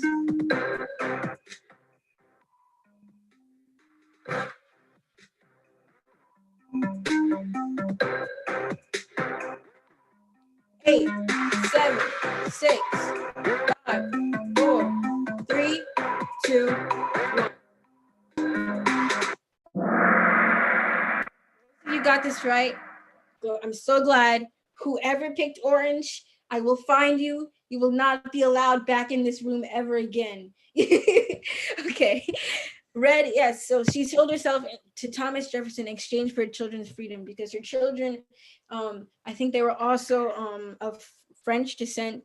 And Thomas Jefferson told her that her children could be free as long as she did not try to fight for her freedom and stayed with Thomas Jefferson as his slave. Did you pick?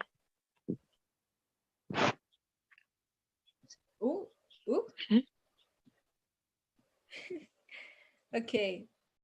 Next question. Let's see. Stephanie is first. Olivia is second. Madam March is third. Doreen is fourth. Passion is in fifth. And woo! Ozo is back in the game. 3 in a row. Nice. Nice. Let's go. Let's go. Okay. True or false? George Washington's dentures were made from the teeth of slaves. TW, trigger warning, those are the teeth. So you might not want to look at that. It's kind of disgusting, but you should acknowledge it. You should acknowledge it. This happened. This is the history. Yeah. So true or false? George Washington's dentures were made from the teeth of his slaves. 5 seconds, guys. Yes, the answer is true. George Washington did steal the teeth of his slaves to make his dentures. It is, and then we have to like look at him on dollar bills and call him a, you know, founding father. So that's great. That's great. Yeah. Okay. Stephanie's in first, woo, with the highest answer streak of 12. Olivia is in second, Madam Marge in third, Doreen in fourth, and Spirit has made his way back up to 5th place. Again, I will ask, can he keep it? Can he keep it? Let's see. Let's see. All right, who said this? Be peaceful, be courteous, obey the law. But if someone puts his hand on you, send him to the cemetery. All right, Martin Luther King Jr., Nikki Giovanni, Assata Shakur, or Malcolm X. And beware, I'm gonna warn you guys, the picture does not reflect the correct answer. So think about it. The picture is a trap. It is a trap. So who said this? Be peaceful, be courteous, obey the law. But if someone puts his hand on you, send him to the cemetery. Red is Martin Luther King Jr., orange is Assata, blue is Nikki Giovanni, and green is Malcolm X. You guys have 20 more seconds. Let's see.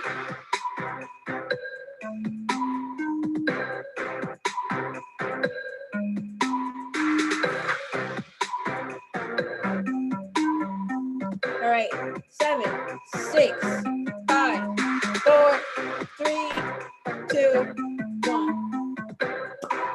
All right, the answer is Malcolm X. Malcolm X did say this. Most of you got this right. I was surprised. I did not know this before I did my research. So good job. Be peaceful, be courteous, obey the law.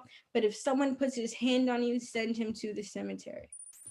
All right, Stephanie is in first, Livia in second, Madam Marge in third, Doreen in fourth. Spirit has kept 5th, and oh my God, Carla with an answer streak of 3. Yes, yes. All right, another who said this: nobody has ever gotten their freedom by appealing to the moral sense of those who were oppressing them. Who said this?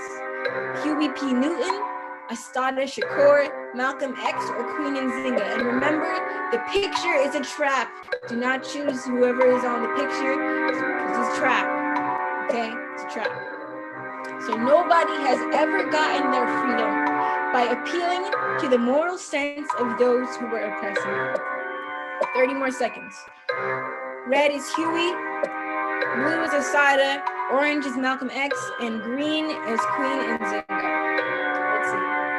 20 more seconds, guys. Let's see who knows their quotes.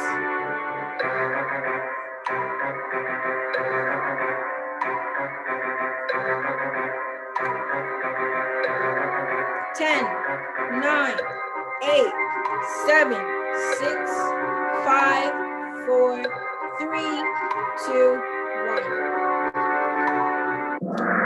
The answer is Assata. Yes, Asada said nobody has ever gotten their freedom by appealing to the moral sense of those who were oppressing them. Yes. All right. Stephanie is in first, Madam March in second, Doreen in fourth, Spirit is still in fifth, and Hill has gotten 3 in a row. Good job. All right. Next question, guys. Who said this? In the most recent case of George Floyd, the blatant disregard for human life is undeniable. Did Donald Trump say this? Did Joe Biden say this? Did Anonymous, the illegal hacker group, say this? Or did Barack Obama say this? So red is Donald Trump, current president. Blue is Joe Biden, the future president. Anonymous is an illegal hacker group. And green is Barack Obama, a past president. Who said that in the most recent case of George Floyd, the blatant disregard for human life is undeniable? Let's see. 20 more seconds, guys. Who's gonna get this right? You guys better not be looking up the answers. I will find your search history. I will figure it out. Let's see. 8 seconds, guys. 7, 6, 5, 4, 3, 2, 1. The answer is Anonymous, the hacker group. The illegal hacker group has said in the most recent case of George Floyd, the blatant disregard for human life is undeniable. Not the current president, not the future president, and not the past president. No, the illegal hacker group. That's amazing. Anonymous for president, guys. Okay. Madam Marge back up in first place with the highest answer streak of 12. Olivia in second, Stephanie in third, Doreen in fourth, Spirit still holding fifth. Yes. All right. Next question. Who said this? You must never be fearful about what you are doing when it is right. Rosa Parks, Malcolm X, Nikki Giovanni, Martin Luther King Jr. Okay. Red is Rosa, blue is Malcolm, orange is Nikki Giovanni, and green is Martin Luther King Jr. 40 seconds, guys. Who said this? You must never be fearful about what you are doing when it is right. 30 seconds. And remember, the picture is a trap. The picture is a trap.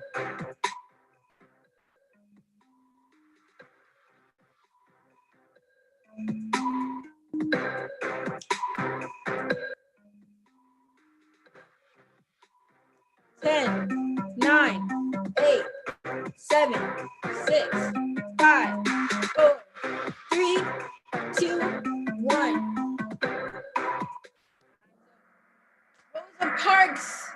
Rosa Parks said you must never be fearful about what you are doing when it is right. Yes. Right. Olivia's in first, Stephanie's in second, Madam Marge in third, Doreen in fourth, Spirit holding fifth. Woohoo! All right. Who said this? For far too long, we have voted for people we think will win rather than people who we think are right. Yes, I'm talking to you, Democrats. You. I'm talking to you. Talking to you. Did Hillary Clinton say this? Did Michelle Obama say this? Alexandria Ocasio-Cortez or Bernie Sanders? Who said for far too long, we have voted for people who we think will win rather than people who we think are right? Remember, the picture is a trap. Do not choose Bernie Sanders. He did not say this. I'm giving you that hint. All right, 20 seconds, guys.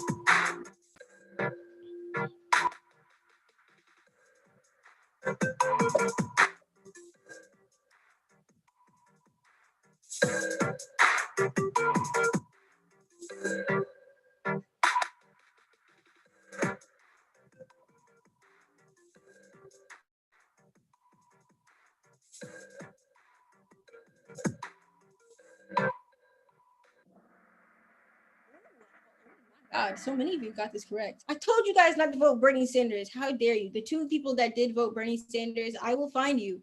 I will find you. All right. Alexandria Ocasio-Cortez said, for far too long, we have voted for people we think will win rather than people we think who are right. I totally agree. All right. Olivia is in first place with the highest answer streak of 3. Yes, Olivia. Madam Marge in third and second. Stephanie in third. Doreen in fourth. Spirit holding fifth. Yes. All right. The limits of tyrants are prescribed by the endurance of those whom they oppress. Ooh, all right. Did Harriet Tubman say this?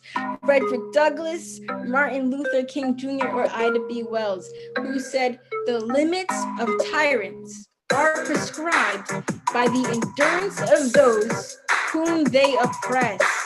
Yeah, 40 more seconds. Red is Harriet Tubman, blue is Frederick Douglass, orange is Martin Luther King Jr., and green is Ida B. Wells. Let's see. 25 seconds, guys.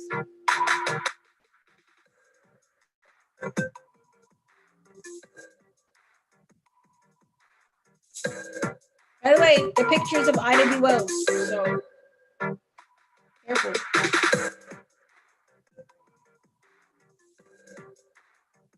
5, 4, 3, 2, 1, 0. It's Frederick Douglass. Frederick Douglass said the limits of tyrants are prescribed by the endurance of those whom they oppress. Ooh, Olivia is in first. Stephanie has a streak with 3 correct answers and is in second place. Madam March in third. Doreen in fourth. Spirit holding down fifth. All right, what is a maroon society? Let's see. A community of Black people who betray their people, a community of white people who do not condone slavery, or communities of fugitive slaves who hid from slave catchers. Let's see. 40 seconds, guys. Red is a community of Black people who betray their people, community of white people who do not condone slavery, and orange is communities of fugitive slaves who hid from slave catchers. Hopefully you guys know this. If not, I mean, like, here you are. Learn, guys. 15 seconds.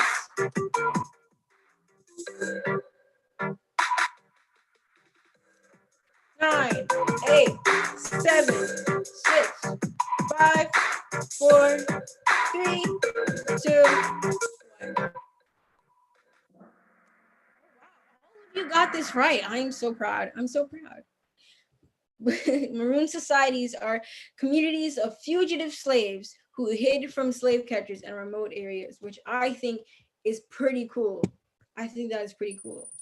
Hell yeah. All right, Olivia is in first. Stephanie is in second. Madam Marge is in third. Doreen in fourth. Spirit holding down fifth. 4 players have reached answer streak 3. Next question. What is a political prisoner? Let's see. Red, a person imprisoned for their political beliefs/actions. Blue, a person imprisoned for their terrorist beliefs/actions. Or orange, a person imprisoned for murder spurred by political beliefs. Let's see. 35 seconds. What is a political prisoner? And that's a picture of some political prisoners, including Edward Poindexter, Batulu Shakur, Jalil, Leonard, Sundiata, and more. Wilmonta Kim is there as well. Those are some pictures of political prisoners. 10 seconds, guys. 7, 6, 5, 4, 3, 2, 1. That's right. I need to up my questions, man. Yes, a political prisoner is a person imprisoned for their political beliefs/actions. Many political prisoners are not terrorists or are called terrorists by the government, which is not usually an accurate description if you know the government at all. All All right, Olivia is first, Stephanie second, Madam Marge is third, Doreen in fourth, and Spirit in fifth. And Ozo is back with an answer streak of 3. Good job. All right. Who is Eunuch Moore? All right. These are going to be some questions about specific people, so know your facts. Red is a 20-year-old black boy shot by 2 police officers. Orange is a 17-year-old black student who suffered injuries at the hands of 3 cops. Blue is an NYC protester who attacked a police officer. And green is a Portland protester who was shot in the leg. And the point of this is also the point of the questions about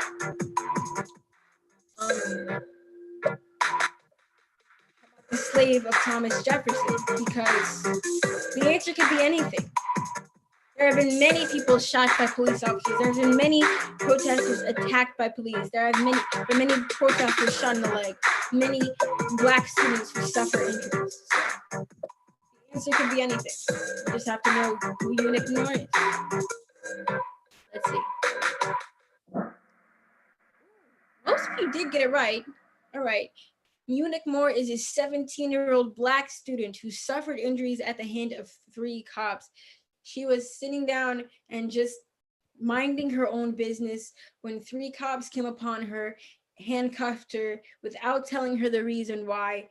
And I think her shoulder was dislocated or hurt in some way because of how roughly they were treating her. She did not know what was going on. There was no information given to her. All right.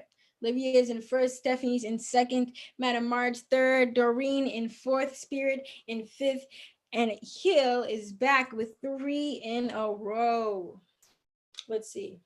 Who is Russell Maroon Schultz? I'm pretty sure most of you, a lot of you guys know this. But let's see.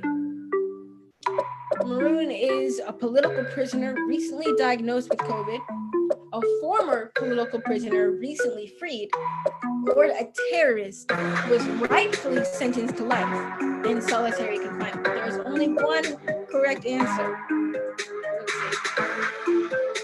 30 seconds.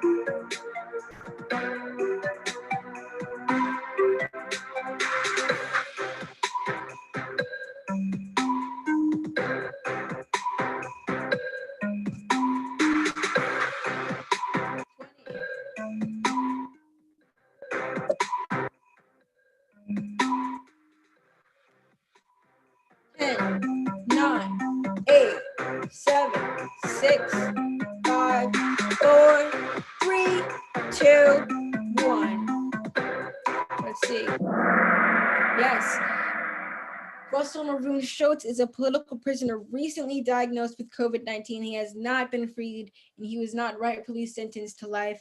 Maroon escaped prison multiple times, but was still brought back and has now caught COVID, and he is not being let out on parole as he should be. And if you contact Spirit and Doreen, they will help you in terms of sending letters to him, sending support to him, trying to help as best as you can.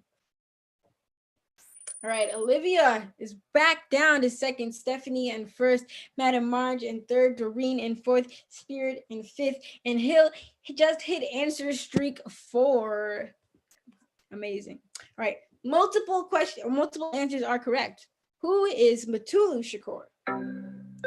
A political prisoner sentenced to 60 years in prison, a former member of the Black Liberation Army, or a terrorist arrested for the murder of 3 Black citizens. This shouldn't be too hard. This should not be too hard.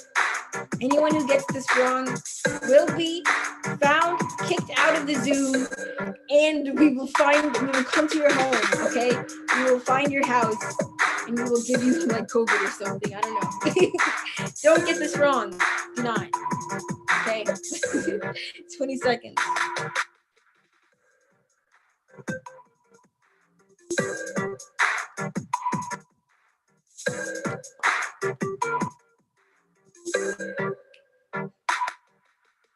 Ten, 9, 8, 7, 6, 5, 4, 3, 2, 1.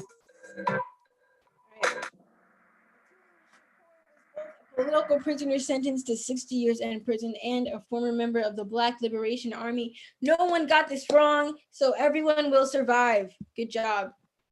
Ooh, Olivia back in first. Stephanie with the highest answer streak of 8. Madam Marge in 3rd. Doreen in 4th. And Spirits in 5th. All right. Who is Ayanna Jones? Let's see. And this is a picture of the person who killed Ayanna. Ayanna is an 8-year-old Black girl killed by police, an 11-year-old Black girl killed by police, a 7-year-old Black girl killed by police, or a 14-year-old Black girl killed by police. Of course, this is making the same point I've made multiple times. It could be any of these because there have been so many Black girls killed by police. Unless you know who Ayanna Jones is, you just have to guess because there are so many people, so many Black girls, young Black girls killed by police all of the time. So this is the man who murdered Ayanna Jones, and I think, as far as I'm aware, is still not in prison for it and was let off. All right, 3 seconds, guys. Yes, Ayanna Jones was a 7-year-old Black girl killed by police. Her murderer was, I'm pretty sure, let off, not put in jail. So this is the world we live in. Stephanie with 9 correct answers in first, Olivia in second, Madam Marge in third, Spirit up in fourth, and Doreen in fifth. Ooh. All right, who founded the Black Lives Matter movement? Okay, let's see.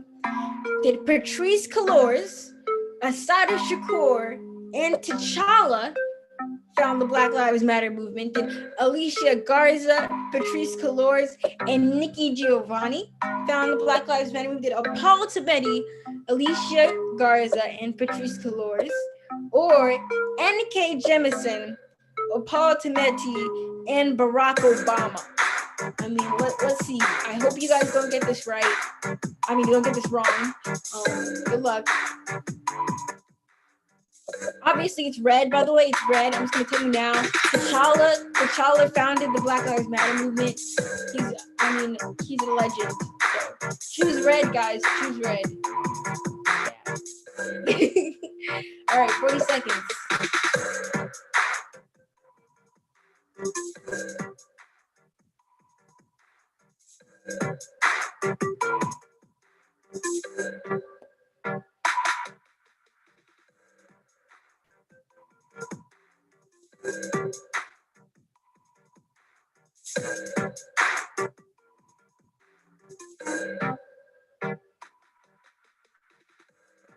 Ten, 9, 8, 7, 6, 5, 4, 3, 2, 1, 0. Let's see. Yes, most of you did get it correct. I'm sad that no one chose red. I am truly devastated. But yes, Paul Tabeti, Alicia Garza, and Patrisse Cullors are the 3 Black women who founded the Black Lives Matter movement. Please remember their names. Not enough people know who they are these days. All right. Stephanie is first with an answer streak of 10. Olivia is second. Madam Marge is third. Spirit is fourth. And Doreen is fifth. Let's see. Who is Mada Shari? A police brutality victim who received justice, or a 2-year-old immigrant murdered by police? You have 50 seconds.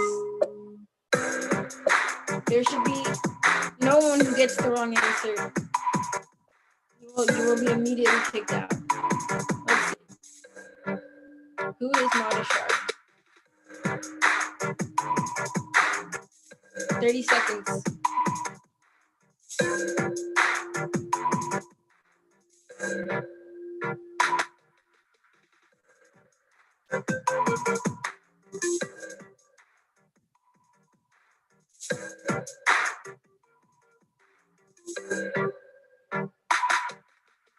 Ten, 9, 8, 7, 6, 5, 4, 3, 2, 1.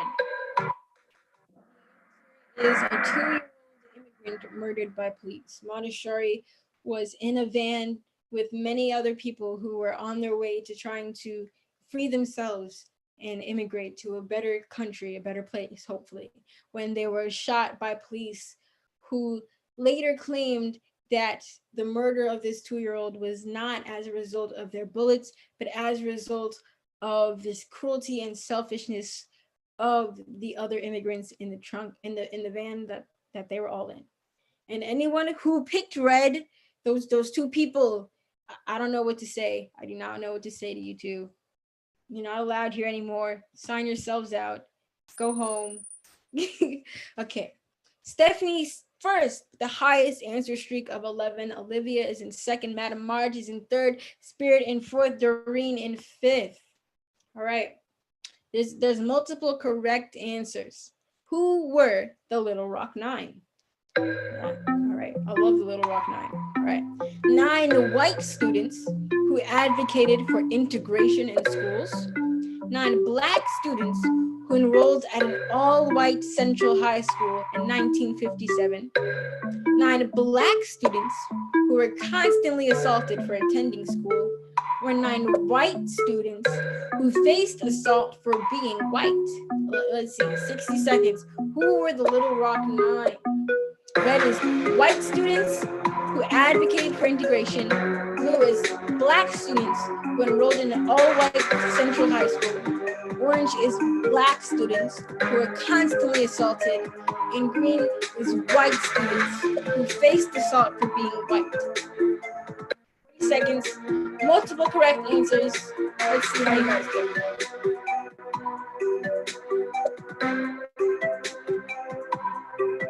Seconds.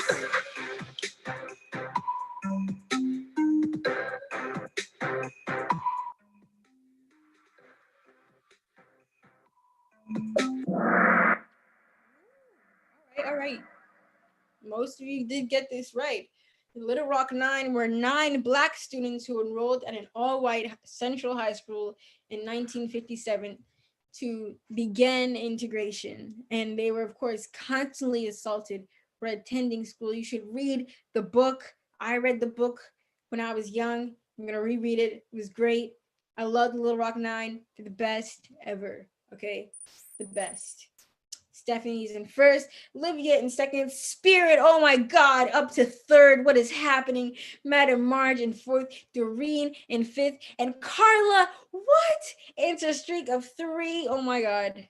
Whoa. All right, let's see. Who developed a program to feed thousands of hungry kids with neither access to funds nor through requiring pay? Let's see. Any U.S. government official, any of them, the Proud Boys, or I mean really any Nazi, or the Black Panther Party, which was declared a terrorist organization. Which one of these fed thousands of hungry kids without government funds and without requiring people to pay them for it? Let's see, 30 seconds. Did a government official feed thousands of hungry kids? Did Nazis do it? Oh my God, yes, all of you got it correct. It was the terrorist organization fed thousands of hungry kids with neither access to government funds nor by requiring pay from the children or their parents. Is this, I mean, wow. Okay, great. No US government official has done that, which is not surprising.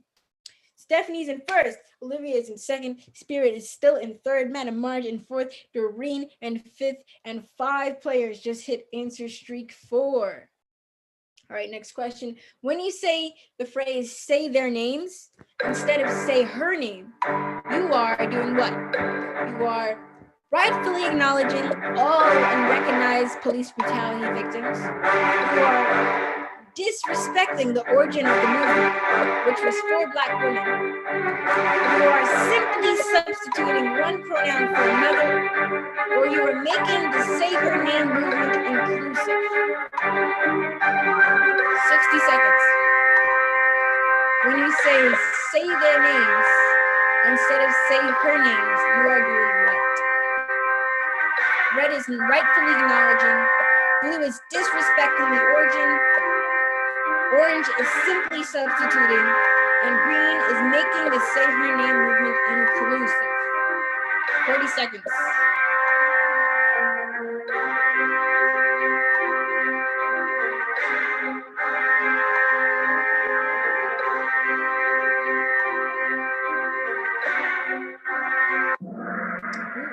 All right. Ooh, too many of you got this wrong.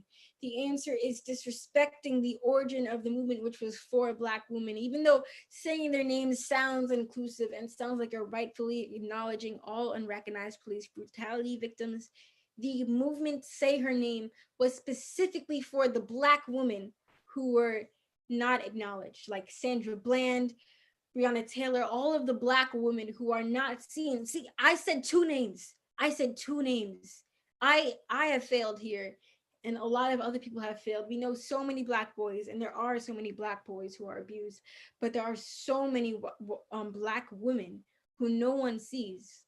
And Say Her Name was for these Black women. And when you say their names, you are taking that away. You are not acknowledging everyone. You are taking away the movement, which was for Black women who are not acknowledged. All right. Stephanie is in first, Olivia is in second, Spirit is in third, Passion, oh my God, back to fourth, Madam Marge is in fifth, and Who Dat Again, I don't know who this is, has 3 in a row. Good job. Multiple answers are correct. What are the components of a fascist? Right. Xenophobia, anti-feminism, anti-Marxism, militarism, hypermasculinity, social conservatism, anti-intellectualism, conspiracy culture, ultra-capitalism, or communist beliefs, mass discontent, and anti-government action. I gave you guys a long time for this. Those are really big words. Let's see how you do. You have 50 seconds. What are the components of a fascist? Xenophobia, anti-feminism, anti-Marxism, militarism, hypermasculinity, social conservatism, anti-intellectualism, conspiracy culture, ultra-capitalism, or communist beliefs, mass content, and anti-government action. What are the components of a fascist? 20 seconds. Multiple answers are correct.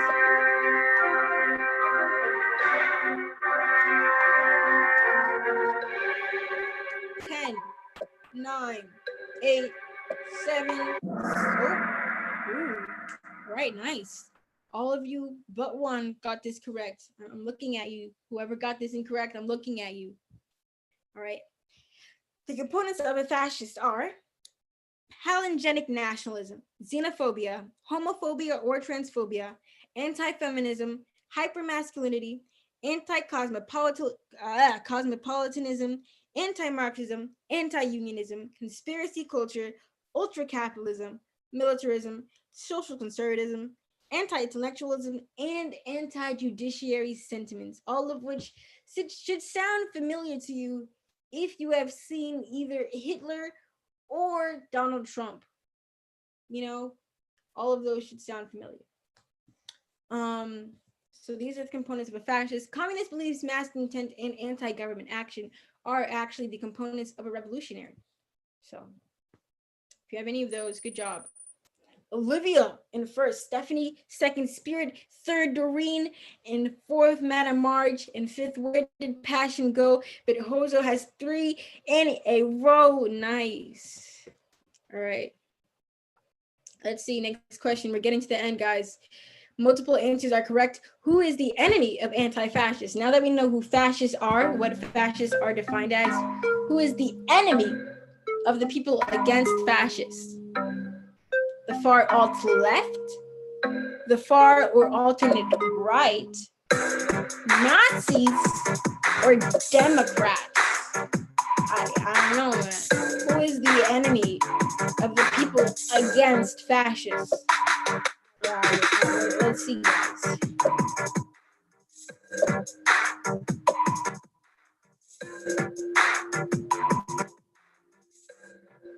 20 seconds.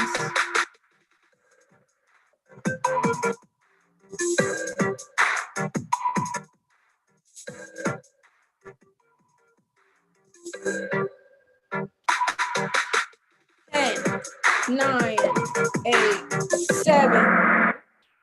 The answer is Nazis and the far alt-right. If you said Democrats, you're not completely wrong, but the far alt-left is in fact who Antifa is. Left is the people who are against the government, who have mass discontent, who are ready to fight imperialism and probably ready for maybe either anarchy or communism, mostly as long as it's not capitalism.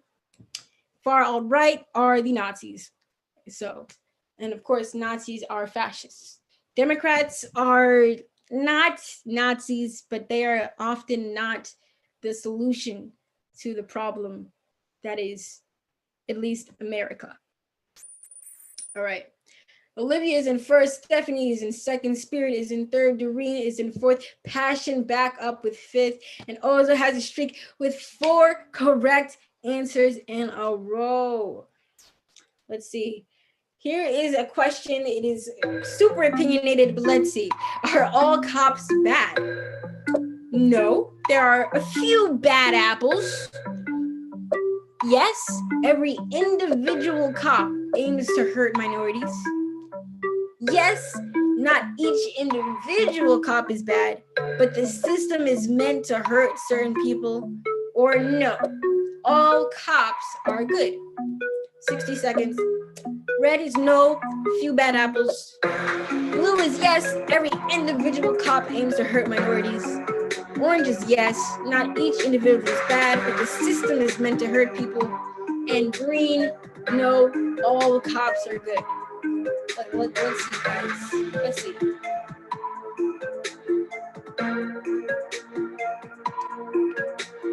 "35 seconds.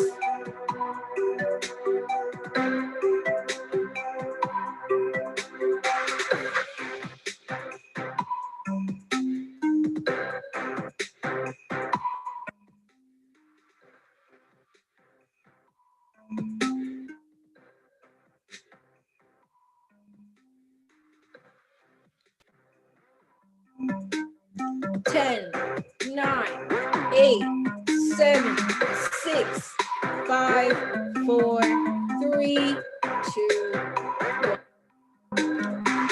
1. The answer is yes. Not each individual cop is bad, but the system is meant to hurt certain people. I don't think every cop aims to hurt minorities. I don't think there are only a few bad apples. I don't think all cops are good. But to me, I'm sure not all of us have the same views, but I hope if you're here, this is something we agree on. Not each individual cop is terrible, but because of the police system, the system is meant to hurt minorities. All right, let's see. Olivia is first, Stephanie is second, Spirit is third, Doreen is fourth, Passion is fifth, and Spittler is back with an answer streak of 3. Nice. All right. Multiple answers are correct here. Would you punch a Nazi? This is a poll. You know, I'm just checking in with all of you, just seeing where you're at mentally. Would you punch a Nazi? I'm just to check. So yes, without hesitation. No, never. They don't deserve that. Depends on the circumstances, or yes, with hesitation. You know, multiple answers are correct. But just think about it. I just wonder, just checking in with y'all. How you feel? Oh, nice. Okay, I'm grooving with all of you. Okay, yes, without hesitation. Depends on the circumstance. Yes, for me, the only wrong answer is that they don't deserve that. I feel like Nazis do usually deserve to be punched, but you guys don't have to. You don't have to punch them. But I was just wondering, just checking in. I'm cool with all of you now. That's cool. That's nice. Stephanie is in first, Olivia is in second, Spirit is in third, Doreen fourth, Passion fifth, and 4 players just hit answer streak 4. Now there's gonna be some more polls because we're getting to the end here. Multiple questions are correct, multiple answers are correct. Do you consider yourself a revolutionary? This is just about you, how you consider yourself. There's no wrong answer. I just want to see how you guys are feeling. Yes, I am, and I'm a proud revolutionary. No, I'm not, and I want to do more to be a revolutionary, or I'm not sure, but I want to be a revolutionary. How do you guys feel about yourself and how you guys have been doing? I'm just wondering. No wrong answer. I just want to see how you guys feel.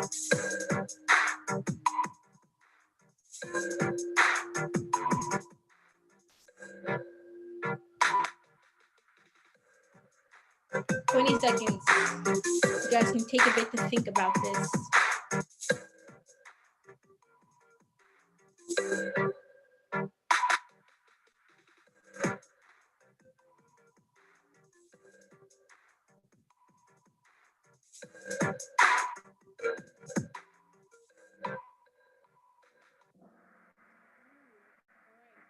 So a lot of you want to do more. A lot of you are proud. It's interesting. All right, all right. All right. Let's see. Madam Marge is hit an answer streak of 3. Last question, and this is also a poll. In terms of social justice actions and participation, do you think that you are doing enough? Again, no wrong answers. I just want to see how you all are feeling about yourselves. Yes, I am doing enough. No, I'm not doing enough.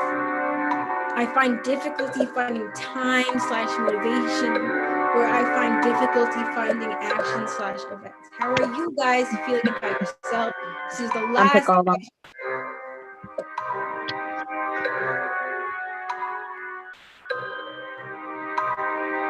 are you guys feeling? 20 seconds.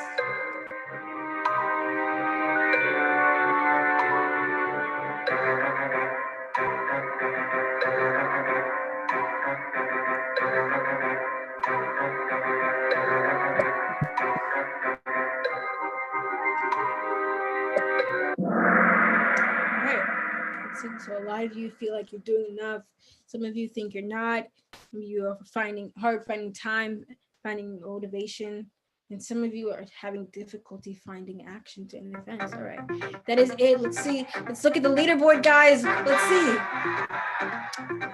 Oh God, now it's glitching, but I'm pretty sure. Oh, okay, there it's going. It's going slowly. Who's in first place? Woo! Stephanie is in first. Spirit is in third. Olivia is in second. Oh my God. Good job, all of you. Stephanie, you won. I mean, you don't get anything, but you get happiness, hopefully. I hope all of you learned something, at least one thing today. I hope so. I hope you all had fun. Even if you couldn't participate, I hope you learned. Thank you. Thank you for having me.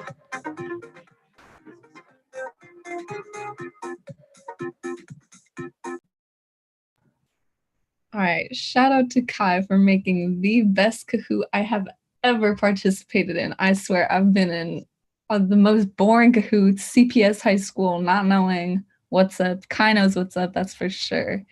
And shout out to Olivia. She's never been to a maroon meeting, but got second place. I'm amazed and so happy to be here with all of you. Up next, we have Prince. He's going to tell us about Know Your Rights and Cop Watch. So Prince, please take it away. Hey, that was super dope.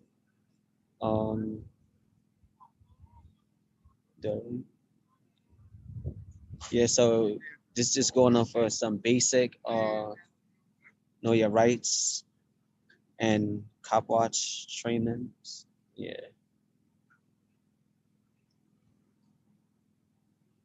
So what do you do if you are stopped by the police? Like, let's say you just walk in and just like they just decide to like stop you. First thing you want to do is try your hardest to be calm and take control of the situation, because we know how things can get in a split second.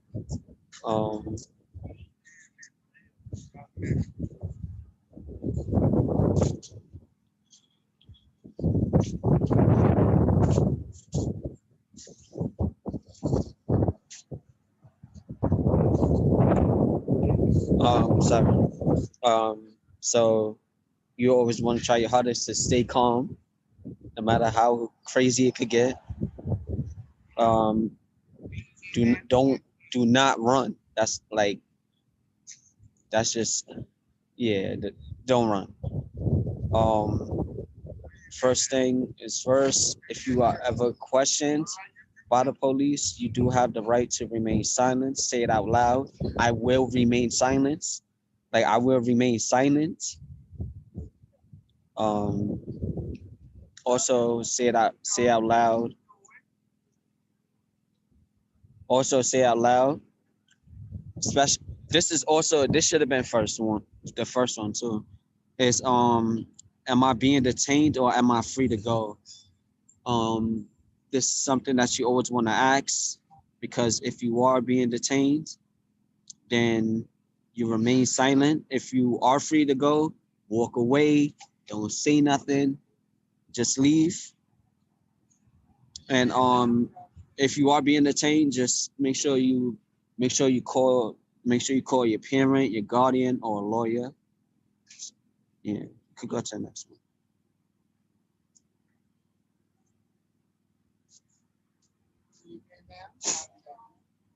If they try to search you, say out loud, I do not consent to a search. They can pat you down, but they cannot actually search you. Don't ever search yourself for them. For example, if the police officers ever say, oh yeah, take whatever you have in your pockets out. Don't do that, because then it's just like opening the door. It's just like opening your house door for them. And they'll be like, oh, okay, you search yourself for me, so now I could search you now. And always try to remember the location, the time. Always remember what happened at the time, so that you could tell your parents, tell a lawyer. At the time, like, everything happens so fast, you might not even have time to write everything down, but you just want to like kind of remember it. You also, if you're like a immigrant or have any status along that line, you do not have to tell the police about your immigration status, because they will try to use that against you for sure. Be good. Cop watch. So this is the history and little tactics of cop watching.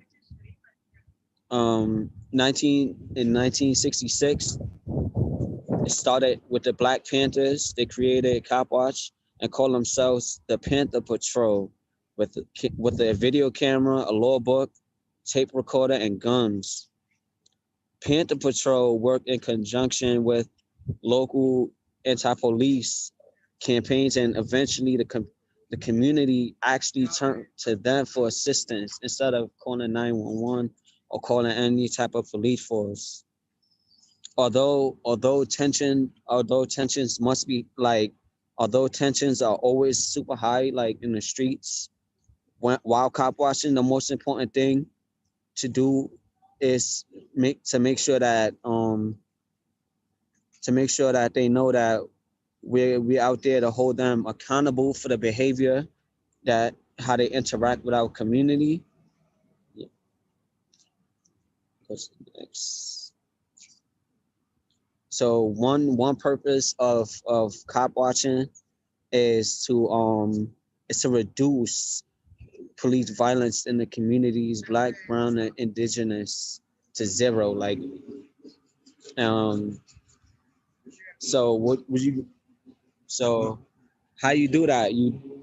How can we do that? We directly observe the police of the street with a team, recommended with a team. If you don't want to use a team, keep your distance and things like that, but it's recommended with a team. You watch and document incidents using anything from camcorders, cell phones, body cameras. You could do an analog like pens, notepads, etc. It's super important to also carry around audio, something that records audio. Audio recording is as important as the video, as video recording. Always stay a small distance away from the incident because it will snatch you up. Recommended 10 to 15 feet. If they ever try to push you all the way back, like baby steps. Yeah. Also, what you want to do is be the direct witness for that person who's being detained, because you have everything on camera, and so whatever you do, like that's why you got to be mindful of what you're saying inside of your camera or your video or audio, because that could also be it could be an advantage in court, or it could just be nothing.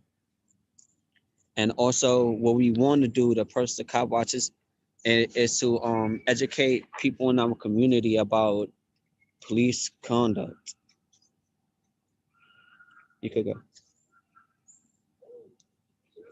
Another purpose of cop watching is for community outreach. And how do we do that?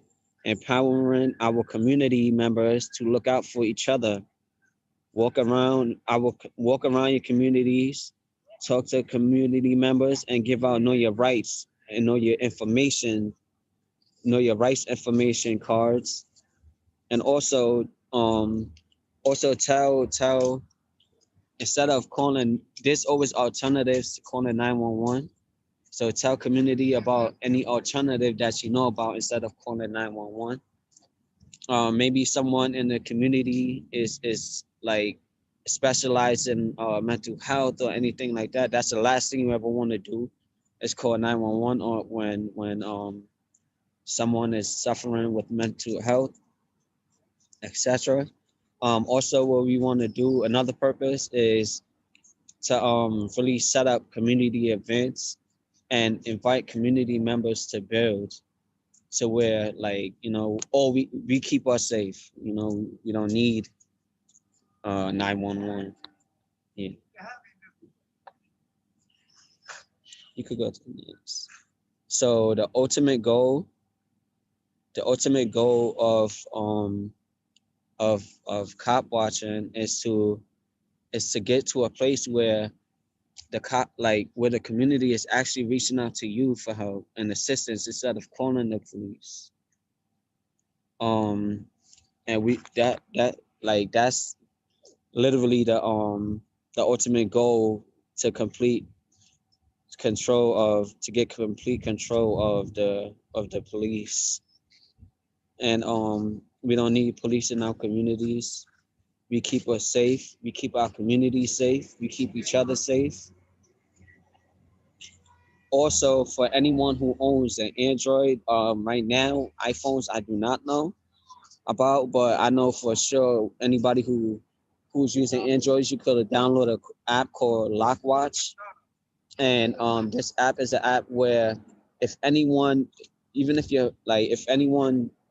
all right, let's just talk about if the police try to get into your phone just to tamper with evidence or anything like that, it will record 3 seconds. It will record 3 seconds of audio, and it will take a picture. It will also take a picture of whoever tried to get into your phone, and it will send it straight to your email, and it will send a location as well. And it will send it straight to your email, and that's how you be able to know. That could cause some, I could get you a lawsuit, so, yeah.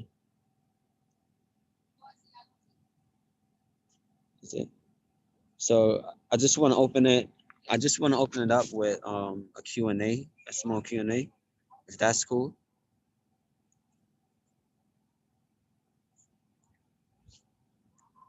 So, yeah.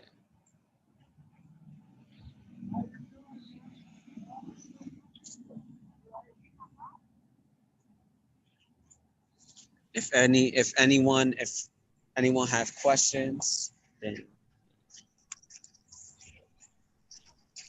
Prince, what do you think is one of a recommended alternative to calling the police in a situation where they're not necessary but are often called?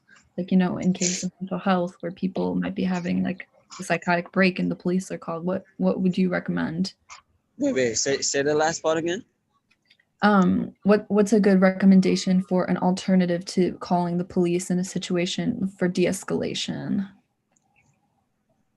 There are like I said, if there are special people, folks in the community who are specialized in dealing with things like that, instead of going directly to the police. So that's why you got to get to know your community, get to know who's who in your community.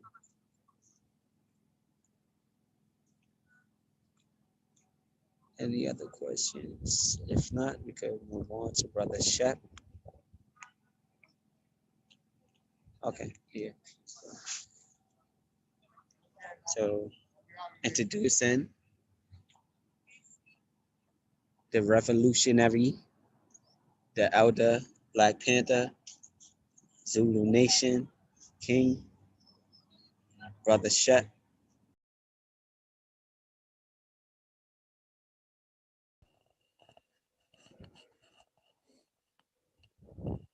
All power to the people.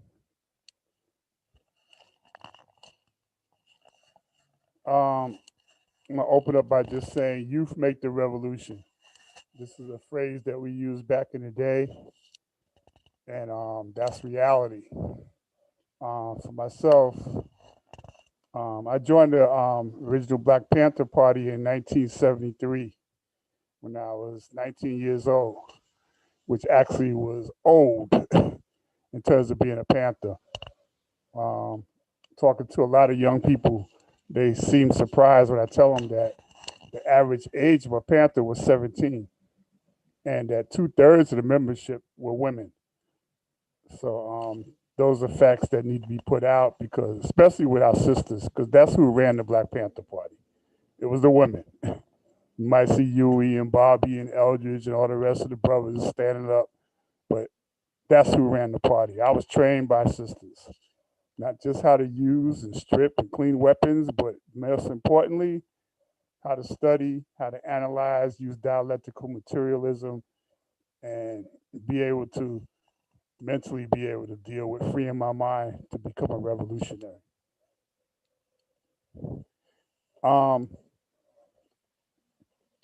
You kind of caught me real quick. I thought Mama C was coming on before me, but I'm supposed to speak today in terms of community control over the police.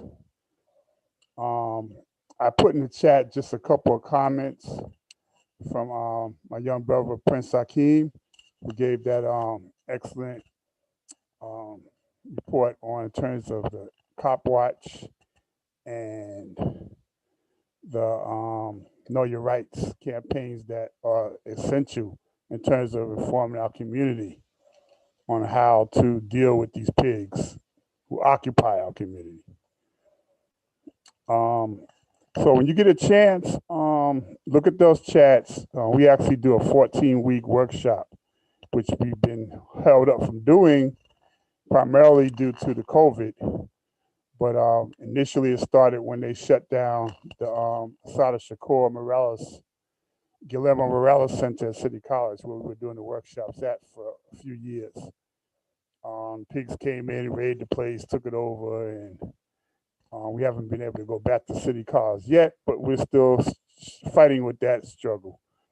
But we have a new location that we're about to open up soon at the People's Church, so we can resume those workshops. We can do it if any of you have community centers in your projects or churches or anywhere you have. we can do those workshops there as well. They're 14 weeks long.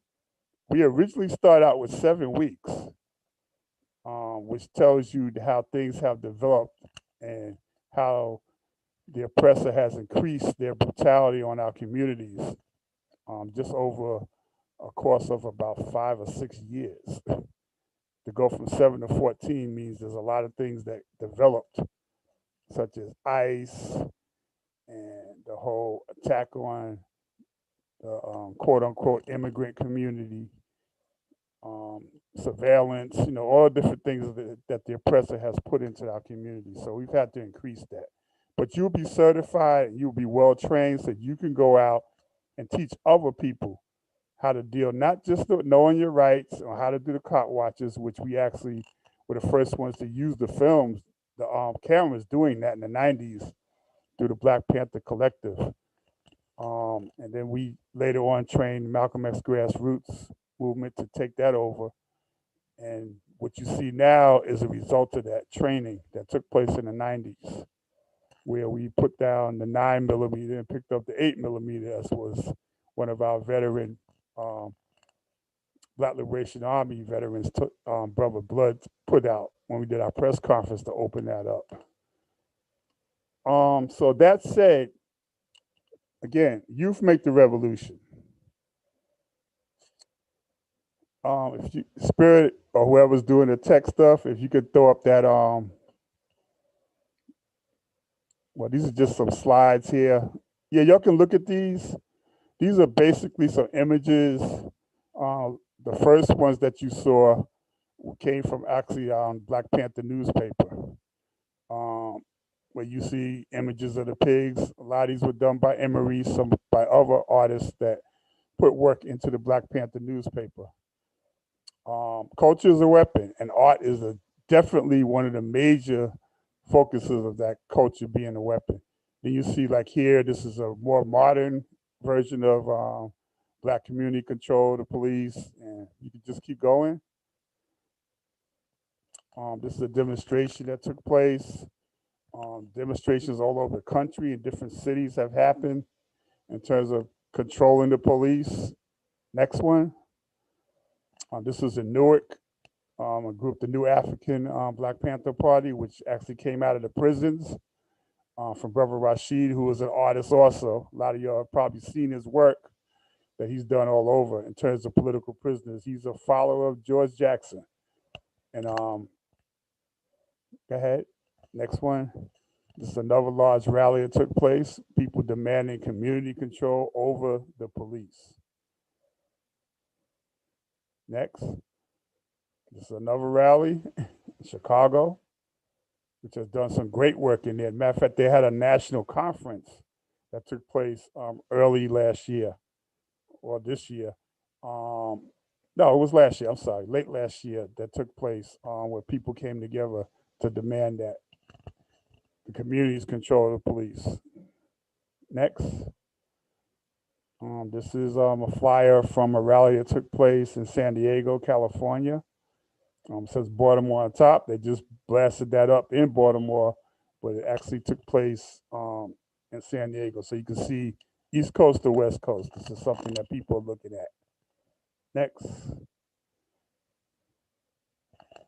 This was edition of the original Black Panther newspaper, which was our political organ that we put information out to let people know what was going on.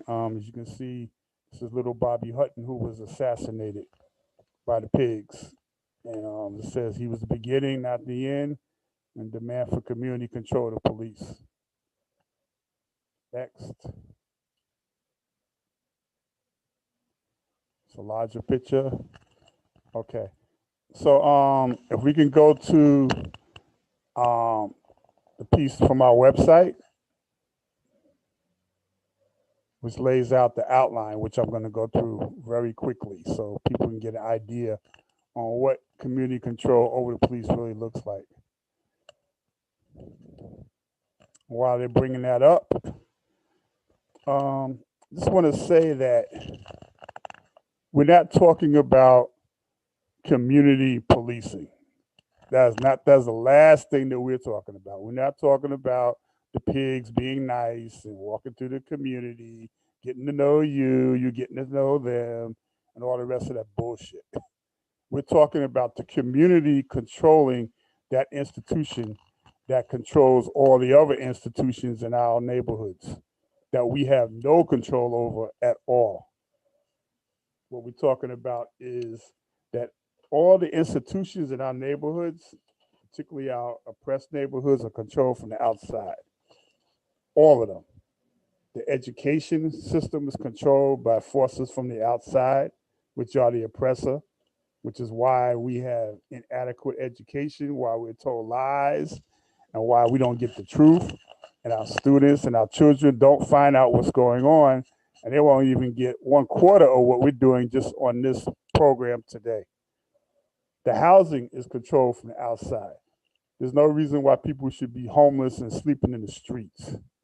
There's no reason why no one should have shelter that they can live in and be warm in the winter and be cool in the summer and not have to live under conditions that are less than insects would want to be in.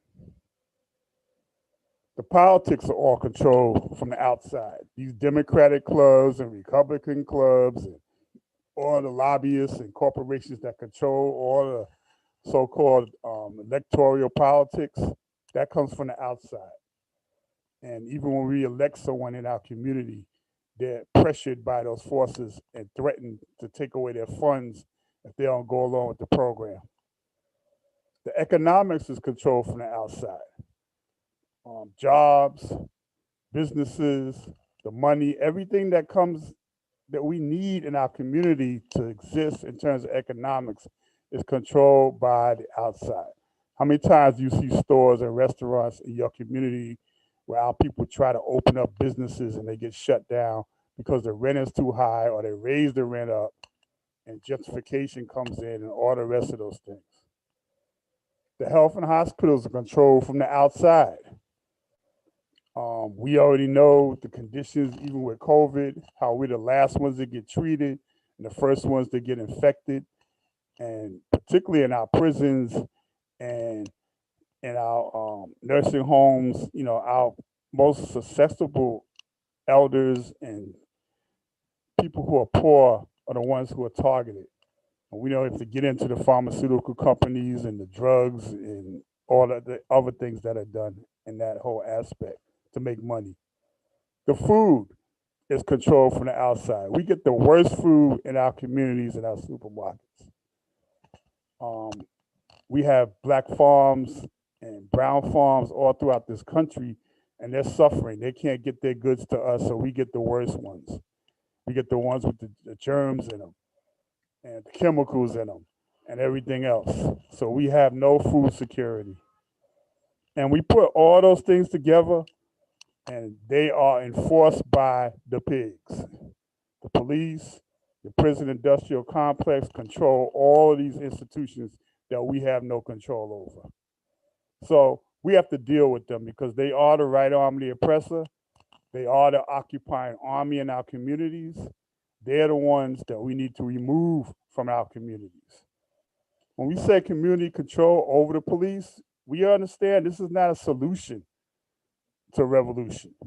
This is a tactic to raise the political consciousness of our people so we can move forward and learn why this system does not work for us, this country does not work for us, and we need something else. And again, revolution is the only solution, but until our people are ready to actually move forward with that, we have to make sure that the consciousness is raised and that the educational components are put in. And that only comes, as you said, through observations. People learn through observation more than through reading books and study. We have to do that, but when they see something actually happening, that's when they know, oh, this works, that doesn't work. Why is it that people are standing out here feeding us food when this government is burning food and throwing away food and people are starving? So if folks could go to the chart on the left, I don't know if we can make the size bigger. If not, I hope y'all can read that.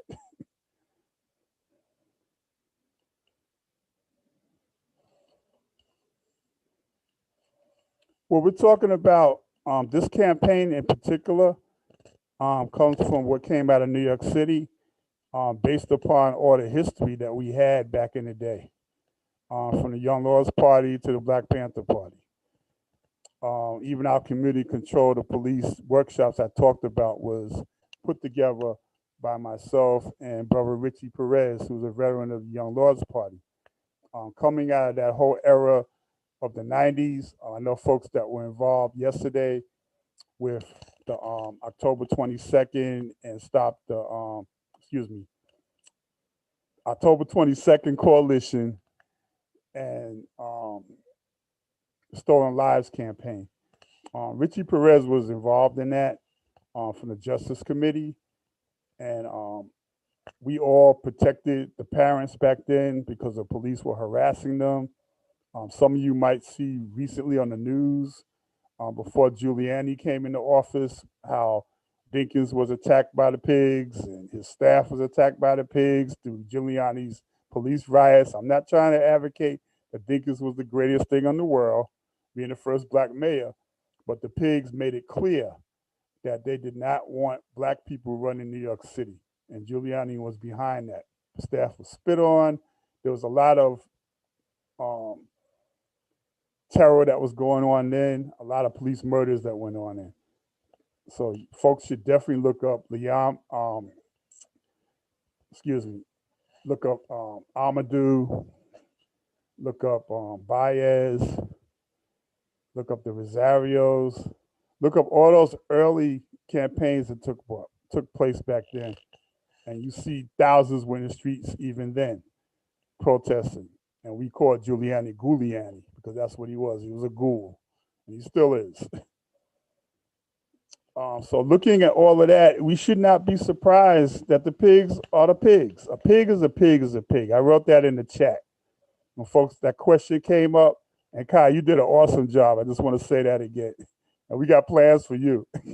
We're going to be doing some of those shows again, but we get to that later. But there's no such thing as a good cop. If you stand by and watch another cop choke somebody to death or shoot somebody to death or beat somebody down and you don't do shit, then you just as guilty by association. So there is no such thing as a good cop until they start stepping up and dealing with the bad ones. They're all the same. A pig is a pig is a pig. That said, let's go to the first part of this chart before I start going on a tangent. Okay, when we talk about decentralizing NYPD, what we're saying is that we want to change the charter for this city in New York. That doesn't just mean New York, it could mean any other city throughout the United States. Cities are run by charters or constitutions, and you can change them. Obviously, the city councils, especially here in New York, they're not going to all vote for what we're about to present, and the mayor is not going to do it because of the pressure from these corrupt police unions who are the most powerful forces that support police murder of our community. But what we're going to show you in this presentation is that there's a way to at least address it and how, as it says on the top, what it could look like.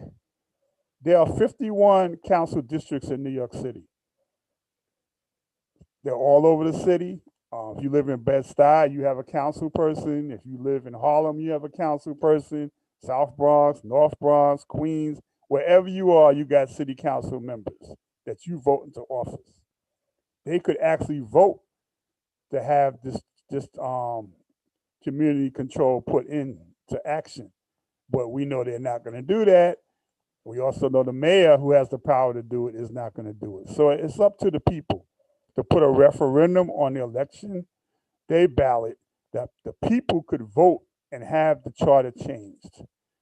You will see on here that the community review board, civilian community review board, is not on this list. It originally was. Folks decided they wanted to just deal with that, which we have no problem with. It was tried and successfully done in Newark at one time, but it's now still in the courts. They got up to the state Supreme Court in in New Jersey, and they got rid of it. Or did it work for a couple of minutes? People had subpoena power from the community. They were able to really deal with these pigs, but they took it away. Again, we're dealing with the United States. Let's go to number 1, mandatory residency. Every police officer will be required to reside and actually live in the community precinct that she works in. What does that mean? This whole presentation is going to be what it is and what it could be presentation. What it is. These police officers that patrol our communities like an occupying army of conquest do not live in our neighborhoods. In New York City in particular, they come from Yonkers, Westchester, upstate, Connecticut, New Jersey, Long Island, and Staten Island. And they come into our Black and brown communities as an occupying army.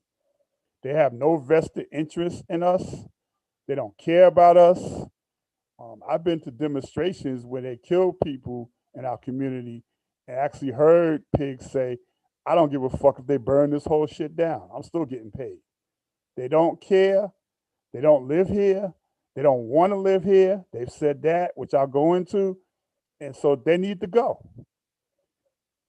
If a police officer lives in the community that they work in, then they will have a vested interest. Their children will go to the same schools as yours and mine. They go to the same houses of worship. They shop in the same stores. They walk the same streets. They're part of the community. So they're going to care about the community because they're part of the community. There's an analogy that I use. If Raheem was fooling around with a car across the street, today's pigs would beat the shit out of Raheem. Or they might even shoot Raheem in the back or in the head because he was fooling around with the car. Now, if Officer Brown lived in that neighborhood and knew Raheem, what are you doing at that car? Oh, I'm sorry. All right, get away from the car. I'm coming by the house tonight. I'm talking to your parents. That's what community control and residency means, that you're part of the community. So he's not going to kill Raheem because he knows Raheem. His children know Raheem. And so therefore, it's about going to Raheem's house and he knowing the parents because they know each other and dealing with that.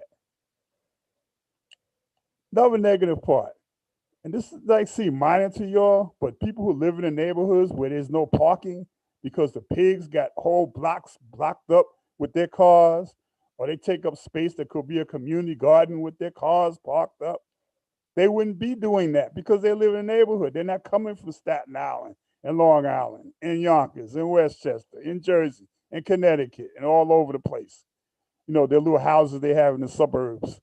They wouldn't be traveling to park their cars because they live in a neighborhood. They can walk to work. Simple, but it's real. Then we have, instances where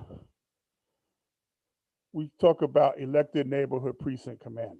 That's number 2. Again, I'm trying to rush through this. I think I got 10 minutes. Decentralization of the NYPD will eliminate the need and existence of a high salary police commissioner in favor of a community elected precinct captain who will live in, supervise, and be held responsible for the officers in their precinct. If you go to small towns, you see sheriffs that are elected by the community. They run campaigns against another person and they're voted in. If they don't do a good job, then they either get kicked out or they lose the next election. The way it is today, if your precinct is corrupt, which they all are, or something comes up and they say, get rid of the captain, get rid of the commander, all they do is transfer them to another precinct and bring another a-hole into your precinct because it's centralized. We want to decentralize it. And that's what the whole campaign will be about, decentralizing the whole NYPD so the community will control their neighborhood. And they're elected. They live in the neighborhood just like the rest of the cops, and they're elected by the community. Next, elected community police control boards. We're not talking about a civilian review board. We're talking about a board that controls the police in your neighborhood. It's a body voted for by the community to regulate police policies and prevent police violations. These boards will have subpoena, investigative power, and firing abilities of offending officers. What does that mean? First of all, you eliminate the stupid, corrupt police union because your community would decide what cops come in and work in your community. When we talked about mandatory residency, the ones that are in your neighborhood right now, we give them a little gray area. Okay, you got 60 days to either move in the neighborhood or get the fuck out. It's that simple. Most of them are gonna leave. Why? Their excuses when we go to their meetings, and all of you should go to the community meetings when these pigs are deciding what they're gonna do. Because all they do is they bring the elders in, they scare them up to let them believe that they need more police, and the businesses, that's who goes to these meetings. Activists don't go. We need to go to those meetings. What they say when they're given that option about mandatory residency or community control, oh, it won't work because my family will be threatened and my life will be in jeopardy because, if I do something, we're going to be in trouble. No, you're not going to be in trouble because if you're doing what you're supposed to be doing, the community is going to support you because you're part of the community.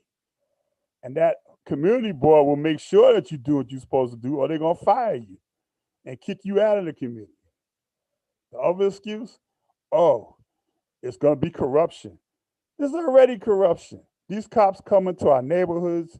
They make money off of drugs and guns being sold in the neighborhood.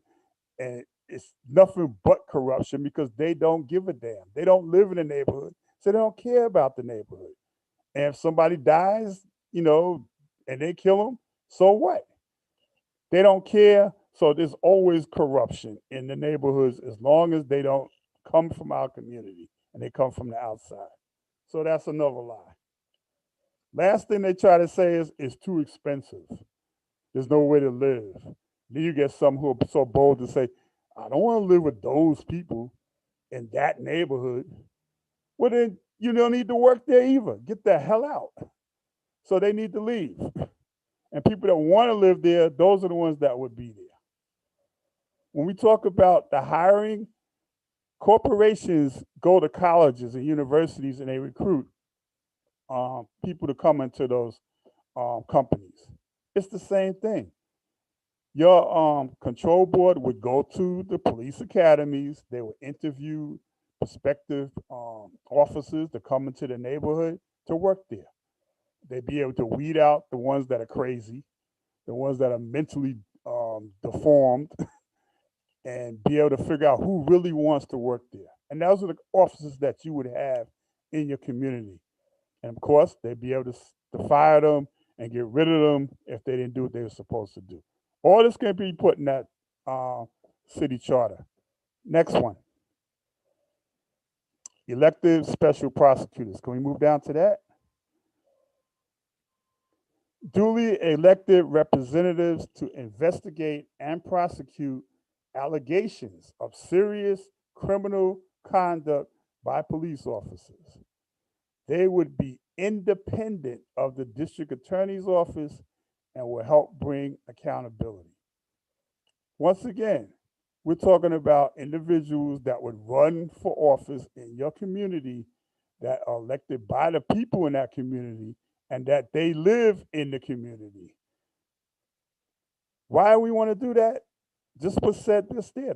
The DA's office works with the pigs every single day. Anybody that watches Law and Order knows what the name of the TV series means. They all work together. The prosecutors and the police are hand in hand. So if you think that a prosecutor or what they call a special prosecutor applied by the state is going to give you some justice when the pigs kill your children or your loved ones. All you got to do is look at the history. It does not happen. It will not happen unless it's done by the community, putting a person in office that can have the power to deal with that. So those are the 4 tiers. Again, I didn't get into civilian complaint review board because other people are working on that. They actually were part of this campaign, but they felt they could do better by just dealing with that alone. And we took over a whole year researching how to do this. So we know exactly how to do it. Next, why did it not come to fruition? You saw on the top, it said 2016.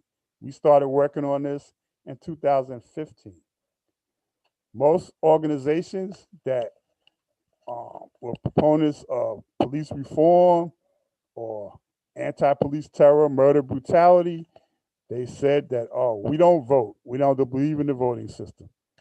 You weren't voting for candidates, you were voting for your community. So that was a falsehood. Then they said, we're too busy. We got other things to do. Well, while you're doing other things, our people are still dying in the streets. Again, it's not a solution, but it's something to galvanize and organize the community to begin to fight together in the community to deal with this pandemic of murder. Then you have folks who said it's not going to work. People are going to always be negative, tell you things are not going to work, but if you don't try it, how are you going to know? That said, can we move to the next piece? How to contact. I'm trying to rush this through. That should be the websites. I'm sorry.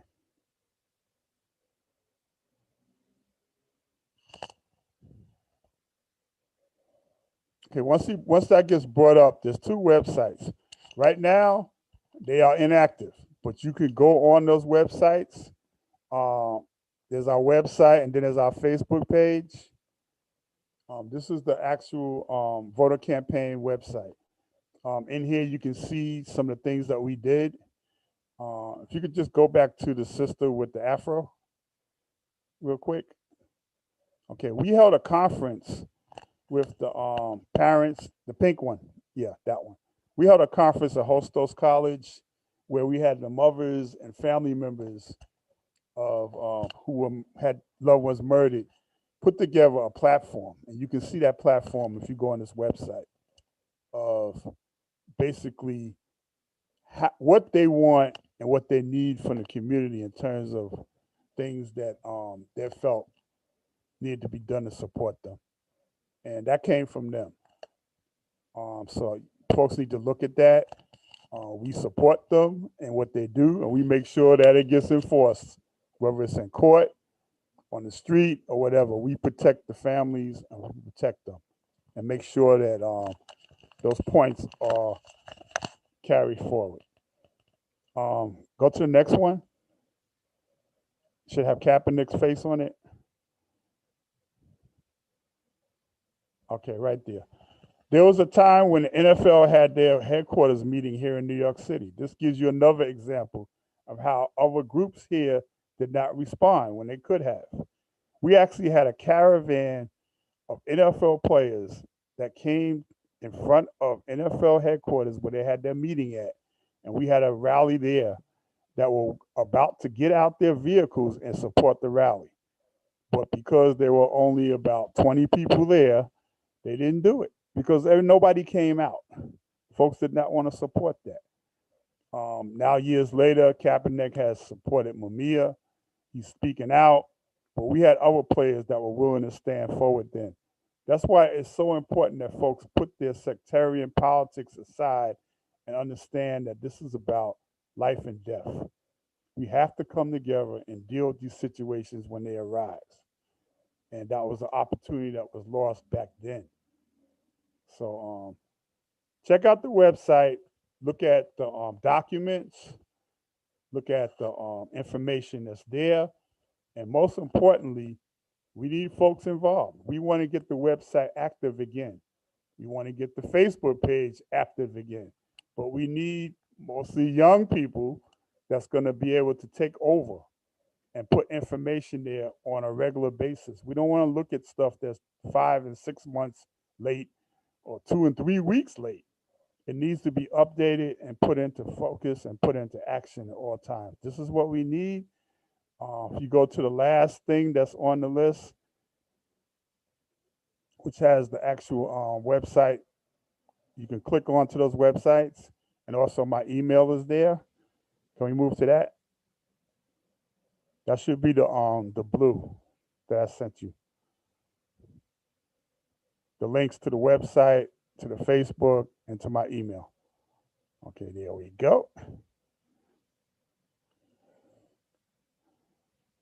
Okay. Well, you see number 2, it says New York City voter campaign for community control over the police. You save that or click onto that. That'll bring you to the document that you just saw. So you can see all the information that we have put out, including the press conference to launch the campaign and all the things that we had done up until we had to put it into it. Not just to the campaign, the voting, but we still continue to do the work. Underneath that, you see the Facebook page. Put that information down or click on and save it, and that'll give you more information. The reason why I want you to look at those 2 things is that we need people that have the technical skills to take over and run that.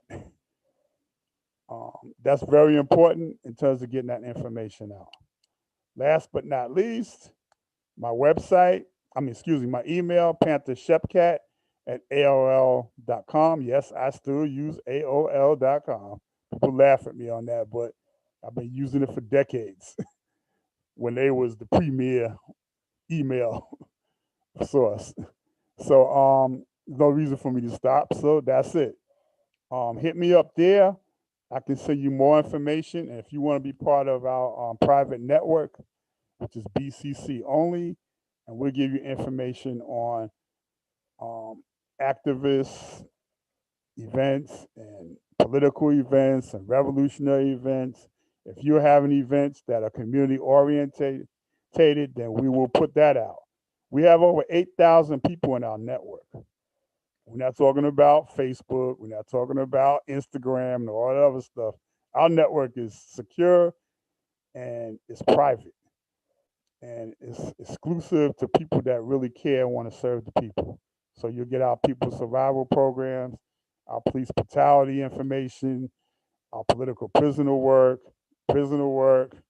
anything that involves struggle, you'll get that in the network. And we want people to join that and give us your information so we can share that throughout this so-called planet Earth. And that concludes my presentation. And next time, maybe you'll see me live instead of a picture. Something wrong with this camera. I gotta get fixed up. All power to people. And I want to end by just reading a quote. I know this weekend was dedicated to Fred Hampton and Mark Clark. Most of us know Fred. A lot of people don't know Mark. And this is a quote from Mark Clark, which I think is good to end this with. There are many who will talk about the injustice in this country, but only a few will do something about it. Which one are you? Mark Clark, 22 years old, when he was murdered by the Chicago Police Department under the orders of the Federal Bureau of Investigation. All power to people. Peace.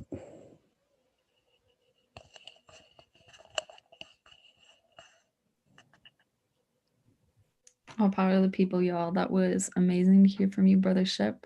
I want to keep this short because we're running a little bit over time, but all I have to say is I have an abundance of gratitude for you. I am learning every day. Even though I'm newer to this maroonage, I cannot wait to keep going. And there are young people behind you fighting to keep this alive and going. So thank you.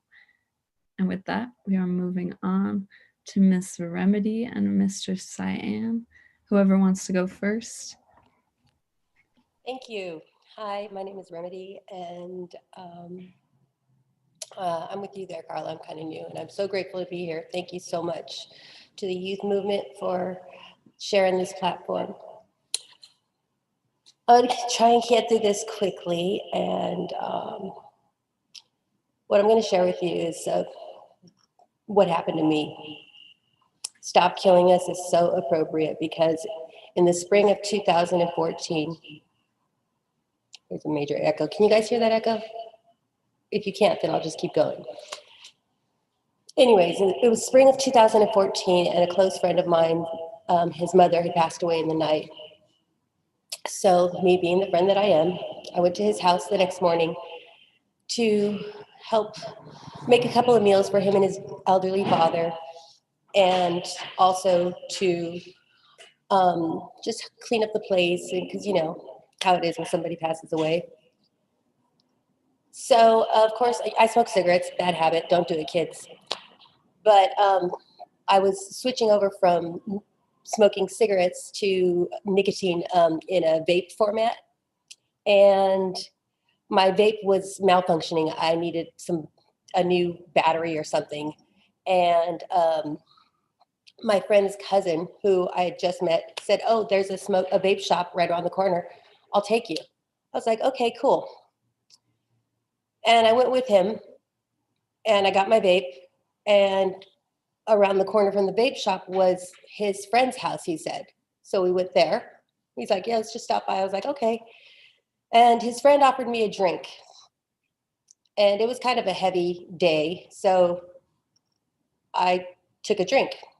One double shot was all it took of vodka. And, you know, I have this little rule, like I don't drink alcohol during the day, like when the sun is still up, like unless I'm on a boat or something like that. But it's just otherwise, it's not a good idea for me. I'm Native American, bad idea. So I broke my rule. But anyways, it was a heavy day. And I took a double shot of vodka. And apparently I was slipped something because I was very, very dizzy. I couldn't stand up. I was hot. I couldn't put my hair in a ponytail. Like every time I'd look around, like my hair tie would be on the floor there, and all I wanted to do was get my hair in a ponytail. And I kept getting hotter and hotter and dizzier and dizzier. I didn't feel nauseous. I didn't know that I was slipped something, but I needed some fresh air. So I went out to the front of the house, and I was sitting in the shade, and the concrete was so cold and I was so hot, and I just like put my hands on the concrete, and it felt so good. And I just laid down the concrete, and next thing you know, I started feeling really scared, but next thing you know, the police come walking up. Stupid me. I was so relieved when I saw them. What a fool. I was so relieved because I was like, yes, help is here. Help is here. Silly girl. Yeah, sure. I was like, I put my hands up. I was like, and I said, "Help me, please." You know, I just felt like I was going to be safe, like they were going to be able to help me. And they're like, "Yeah, we'll help you. Come on here. Come on over here." And they got me in the driveway. And there was 4 of them. And then another 2 came up. But they were, all 4 of them were applying pressure to like one shoulder, then like my lower back and lower back. And they were just all 4 corners doing it. Like one would apply the pressure really hard, the other one, they were like, "Stop resisting, stop," in which I was not resisting. I was not, for once, I was not resisting. And they kept doing that probably for like 45 minutes. They were torturing me. And they were handcuffing, they had me not handcuffed, but they had me twisted up, you know. And they were like, "Stop resisting. You know, who gave you the drugs? Where'd you get the drugs from? What kind of drugs are you on?" And I was like, I'm not. And for like 45 minutes, they were doing this. And all of a sudden, I started to feel this extreme pressure in the center of my back. It was so hard. And I said, excuse me. I said, can I please ask a favor? You know, and one of the officers goes, oh, she wants a favor. This ought to be good. And I said, whoever's applying the pressure on the center of my back, could you please stop? Because it's really starting to hurt. It felt like my spine was going to break in half. And I couldn't fucking breathe. I'm okay. I couldn't breathe. And it felt like my spine was getting ready to break in half. And I just screamed out at the top of my lungs. And next thing you know, an angel appeared. And it was a woman, one of the neighbors, I guess, but it was a woman. She came walking up and she threw a blanket over me. And she says, you guys ought to be ashamed of yourself. I've called an ambulance. And I just laid there and playing possum. I didn't move. And I laid there and then they handcuffed me. And I was laying there not moving. Tears were just running down the side of my face. And I saw the EMT coming up, the paramedics, and the gurney. And it was a woman EMT and a male. They lowered it.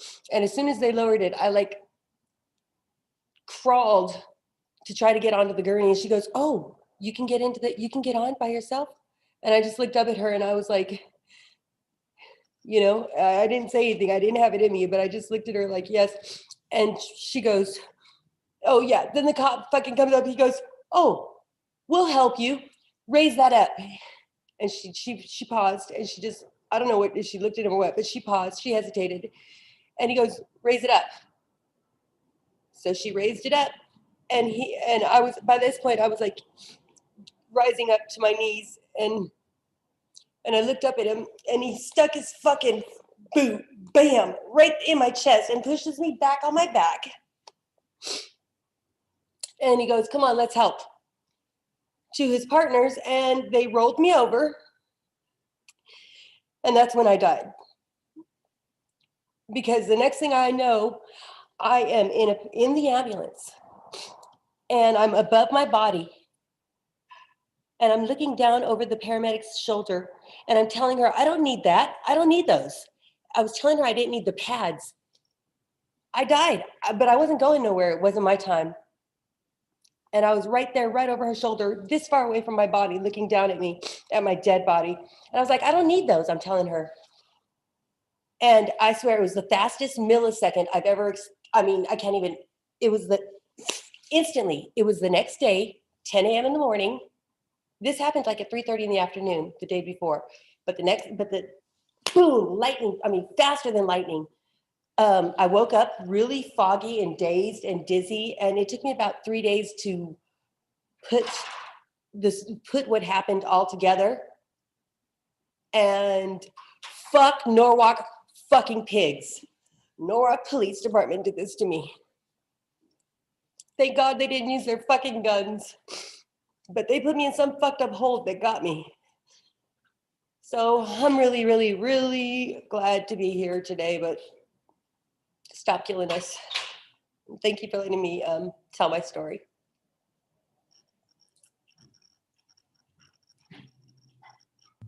Remedy, all power to the people. We love you, Remedy. We are here for you. We respect you. In solidarity with you. Fuck pigs. ACAB always. You have a voice here that we are listening to, and we love you and embrace you. And I'm so glad that I get to be working with you. Love you too, Carla. Mr. Plan, would you like to go next? Well, thank you for having me here to speak with you. I want to just take a couple of minutes to share some things with you. I'm a 66-year-old white trans woman who in my lifetime has seen the struggles for the LGBT community. And I would like to just share a few things that I hope that will help. And that's that change starts with the few, not the many. It starts with the people like you, okay? People who are passionate and people who want to see change. But it's only accomplished by the many. So it's really important for you to promote your awareness out there. You know, with it's the other side, the people who are against us, the people who don't want change, okay, who are happy with the way it is, okay, are not going to help unless they're aware. There was a time that I know that being lesbian or gay, if you held the hands with the person of the same gender or you danced with the same gender, okay, you would be arrested. If you wore the clothes of the opposite gender, you would be arrested. And if you weren't, you were probably going to be beaten and brutalized.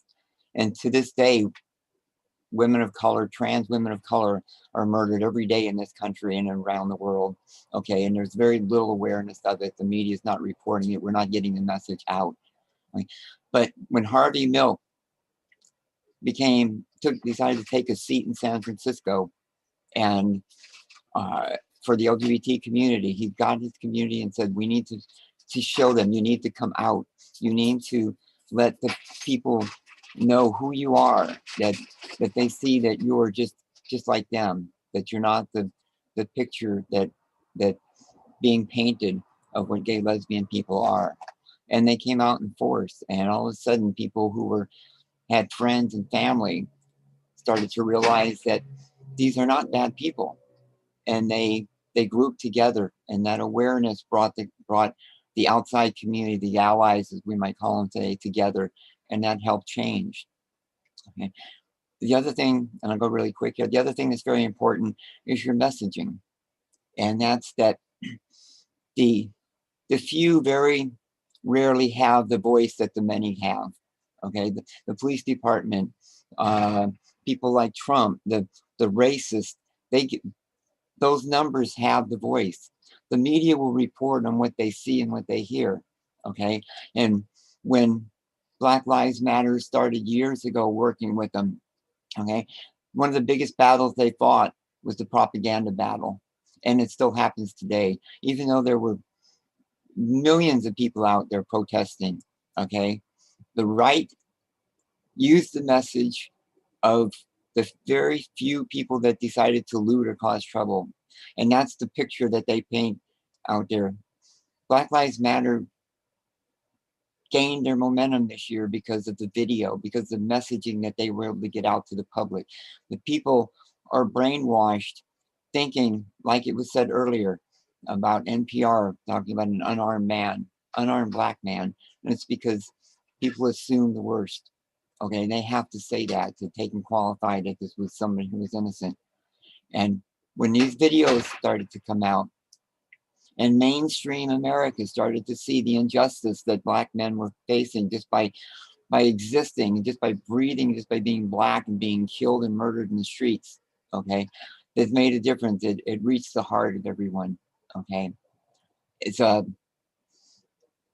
messaging is very, very important as well.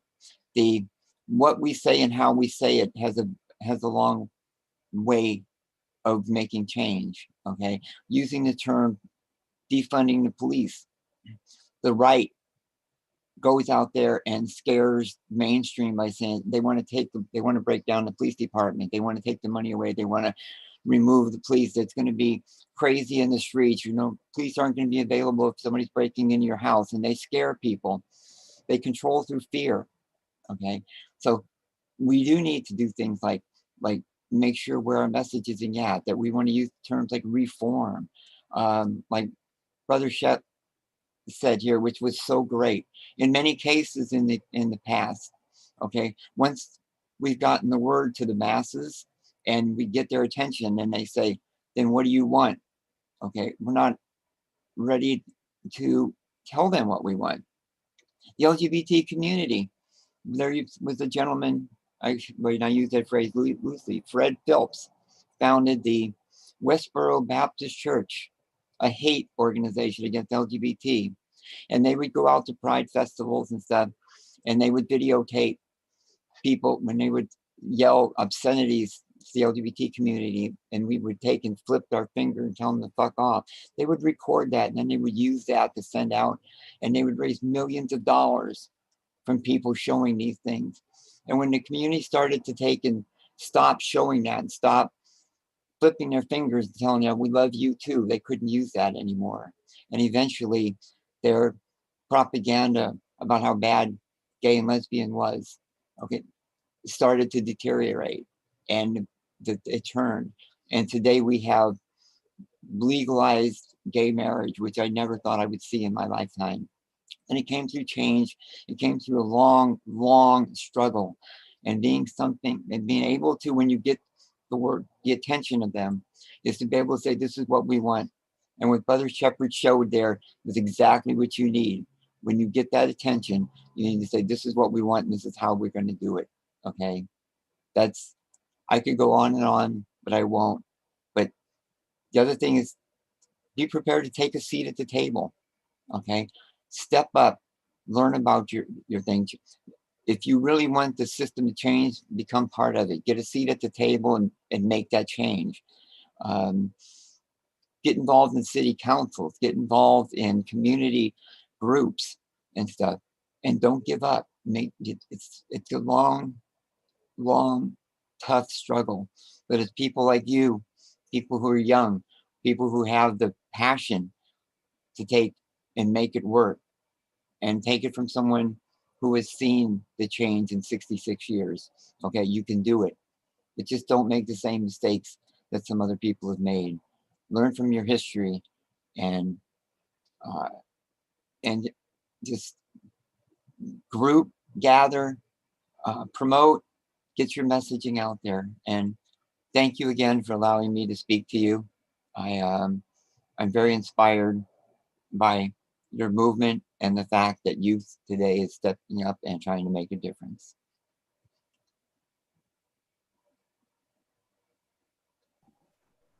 Mr. Stein, you're making me cry. So I'm gonna pass it on to Prince for right now while I collect myself.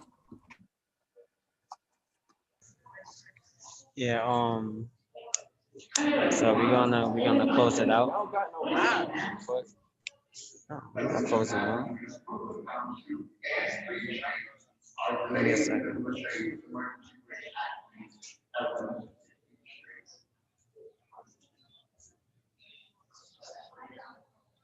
Give me 1 second.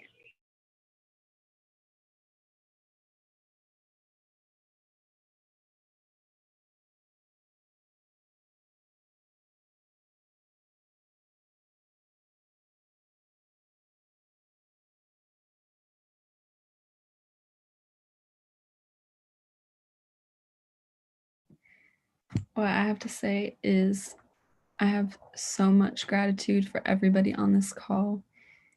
Thank you to all the artists that shared their work. Thank you, Kai, for the most bomb Kahoot I have ever participated in.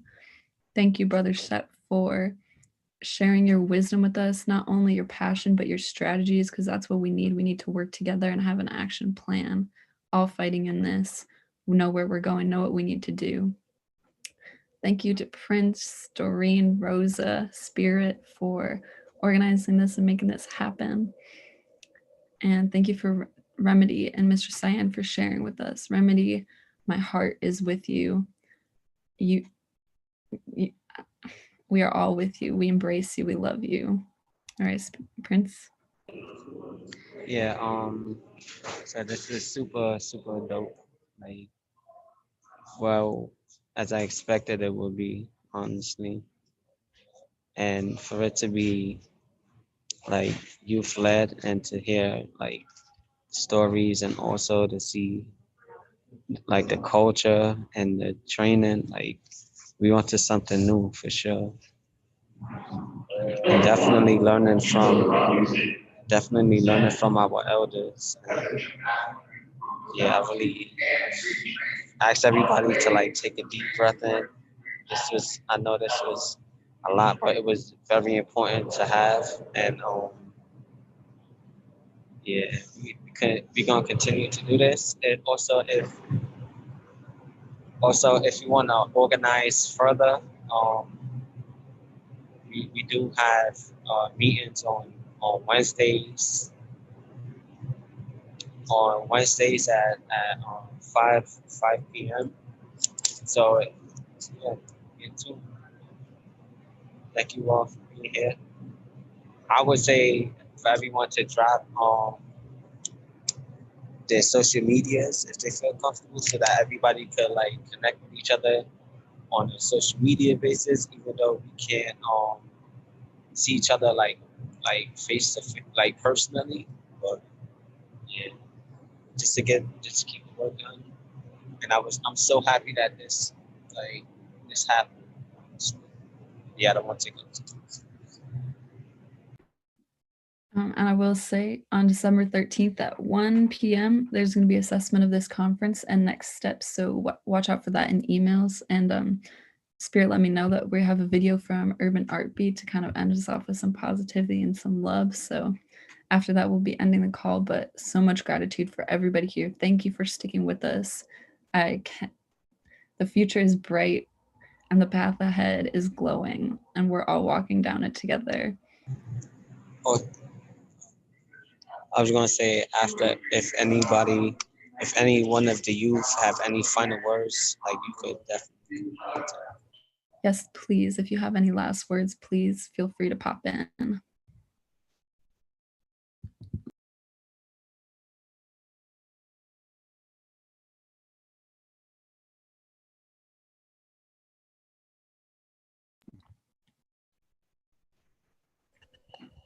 This is Brother Shep. I'm long past being a youth, although I spent most of my life working with youth, running group homes, residential centers, and all that since 1980. But what I do want to say is that I put it in the chat. Make sure you'll hit my email up so you can get information. And I put in the chat, Spirit and I will be part of a Blurred conference, which is something new to me. In terms of quote unquote nerds that are Black. But I'm going to be speaking on tactics and strategies for demonstrations in the streets, nonviolent demonstrations in the streets. So check that out. I don't know what Spirit's going to talk about. I think he's dealing with culture as a weapon. But we're expanding. We're growing, and we're catching up with other people that are in different circles so we can bring all of us together so we can win this and be free. That's what it's about. It's about us being free. All power to people. Peace. That's right. All power to the people. And we're not free to war. We're all free. So with that, Spirit, I don't know if you have got that video up, but we're ready for you.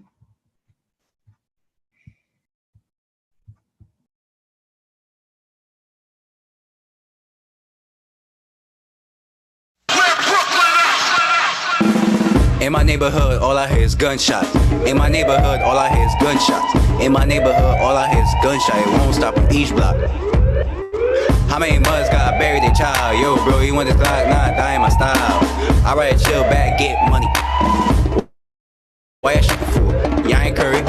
In my neighborhood, all I hear is gunshots. Violence spread like waves from a raindrop. It goes 1 shot, 2 shots, rest stop.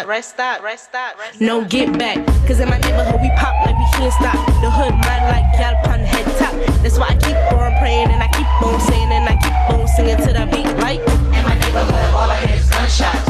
1 shot, 2 shots, let's stop. In my neighborhood, all I hear is gunshots. 1 shot, 2 shots, let's stop. In my neighborhood, all I hear is gunshots. 1 shot, 2 shots, let's stop. In my neighborhood, all I hear is gunshots. 1 shot, 2 shots, let's stop. In my neighborhood, all I hear is gunshots. 1 shot, 2 shots, let's stop. Drugs all over under the ground. Guns, people crying, putting one another down. People every day do crazy things, buying fancy cars and diamond rings. They have nothing to show for themselves. You down on the inside with that bad health. I wonder what the world can do. I have no idea, not even a clue. I look at that paper and I see someone dead. They laying on the stretcher like it was a bed. Can I get a moment of silence? People should think to stop the violence, cause if you don't, you gon' hear them sirens. In my neighborhood, all I hear is gunshots. 1 shot, 2 shots, let's stop. In my neighborhood, all I hear is gunshots. 1 shot, 2 shots, let's stop. In my neighborhood, all I hear is gunshots. 1 shot, 2 shots, let's stop. In my neighborhood, all I hear is gunshots. 1 shot, 2 shots, let's stop. The violence, they should stop. Tell Brody to chill before the gun pop. I'm from North, see the floor she blocked. You can find me on the L where there ain't nothing to flock. People need to chill with the guns.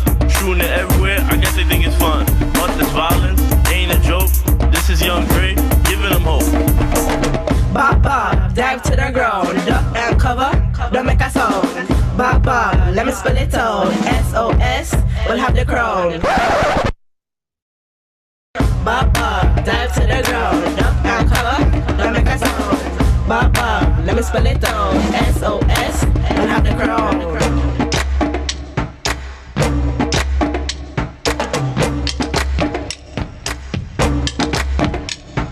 We grew up in this world thinking everything is right. Change is where we can see the light. We see how this society works, but we also want the perks. The system will try to play us like a game, but society is to blame. Don't underestimate us. We are Crown Heights. We are your SOS. You can't stop us.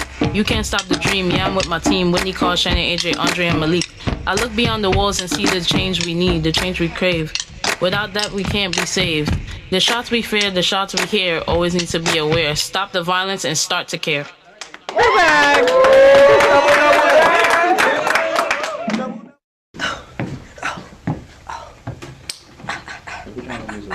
Yo, who gave me candy? Like, I don't know what's going on right now.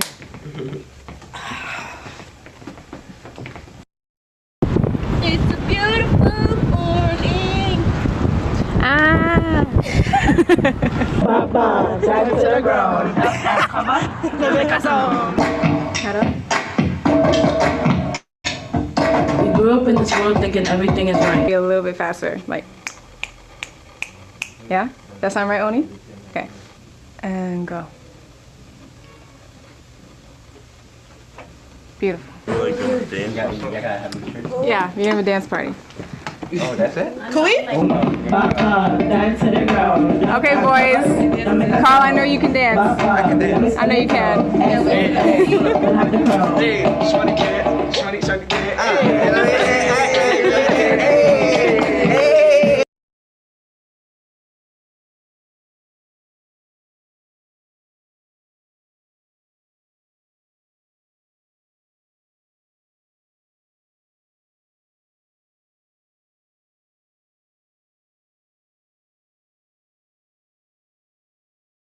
That was so bomb. You guys are amazing. Just wanted to say that. Bye. Have a great week. Peace, everybody. Love you all. Thank you for joining us, and I will see you next time. Yeah. Peace. Peace. Thank you guys so much.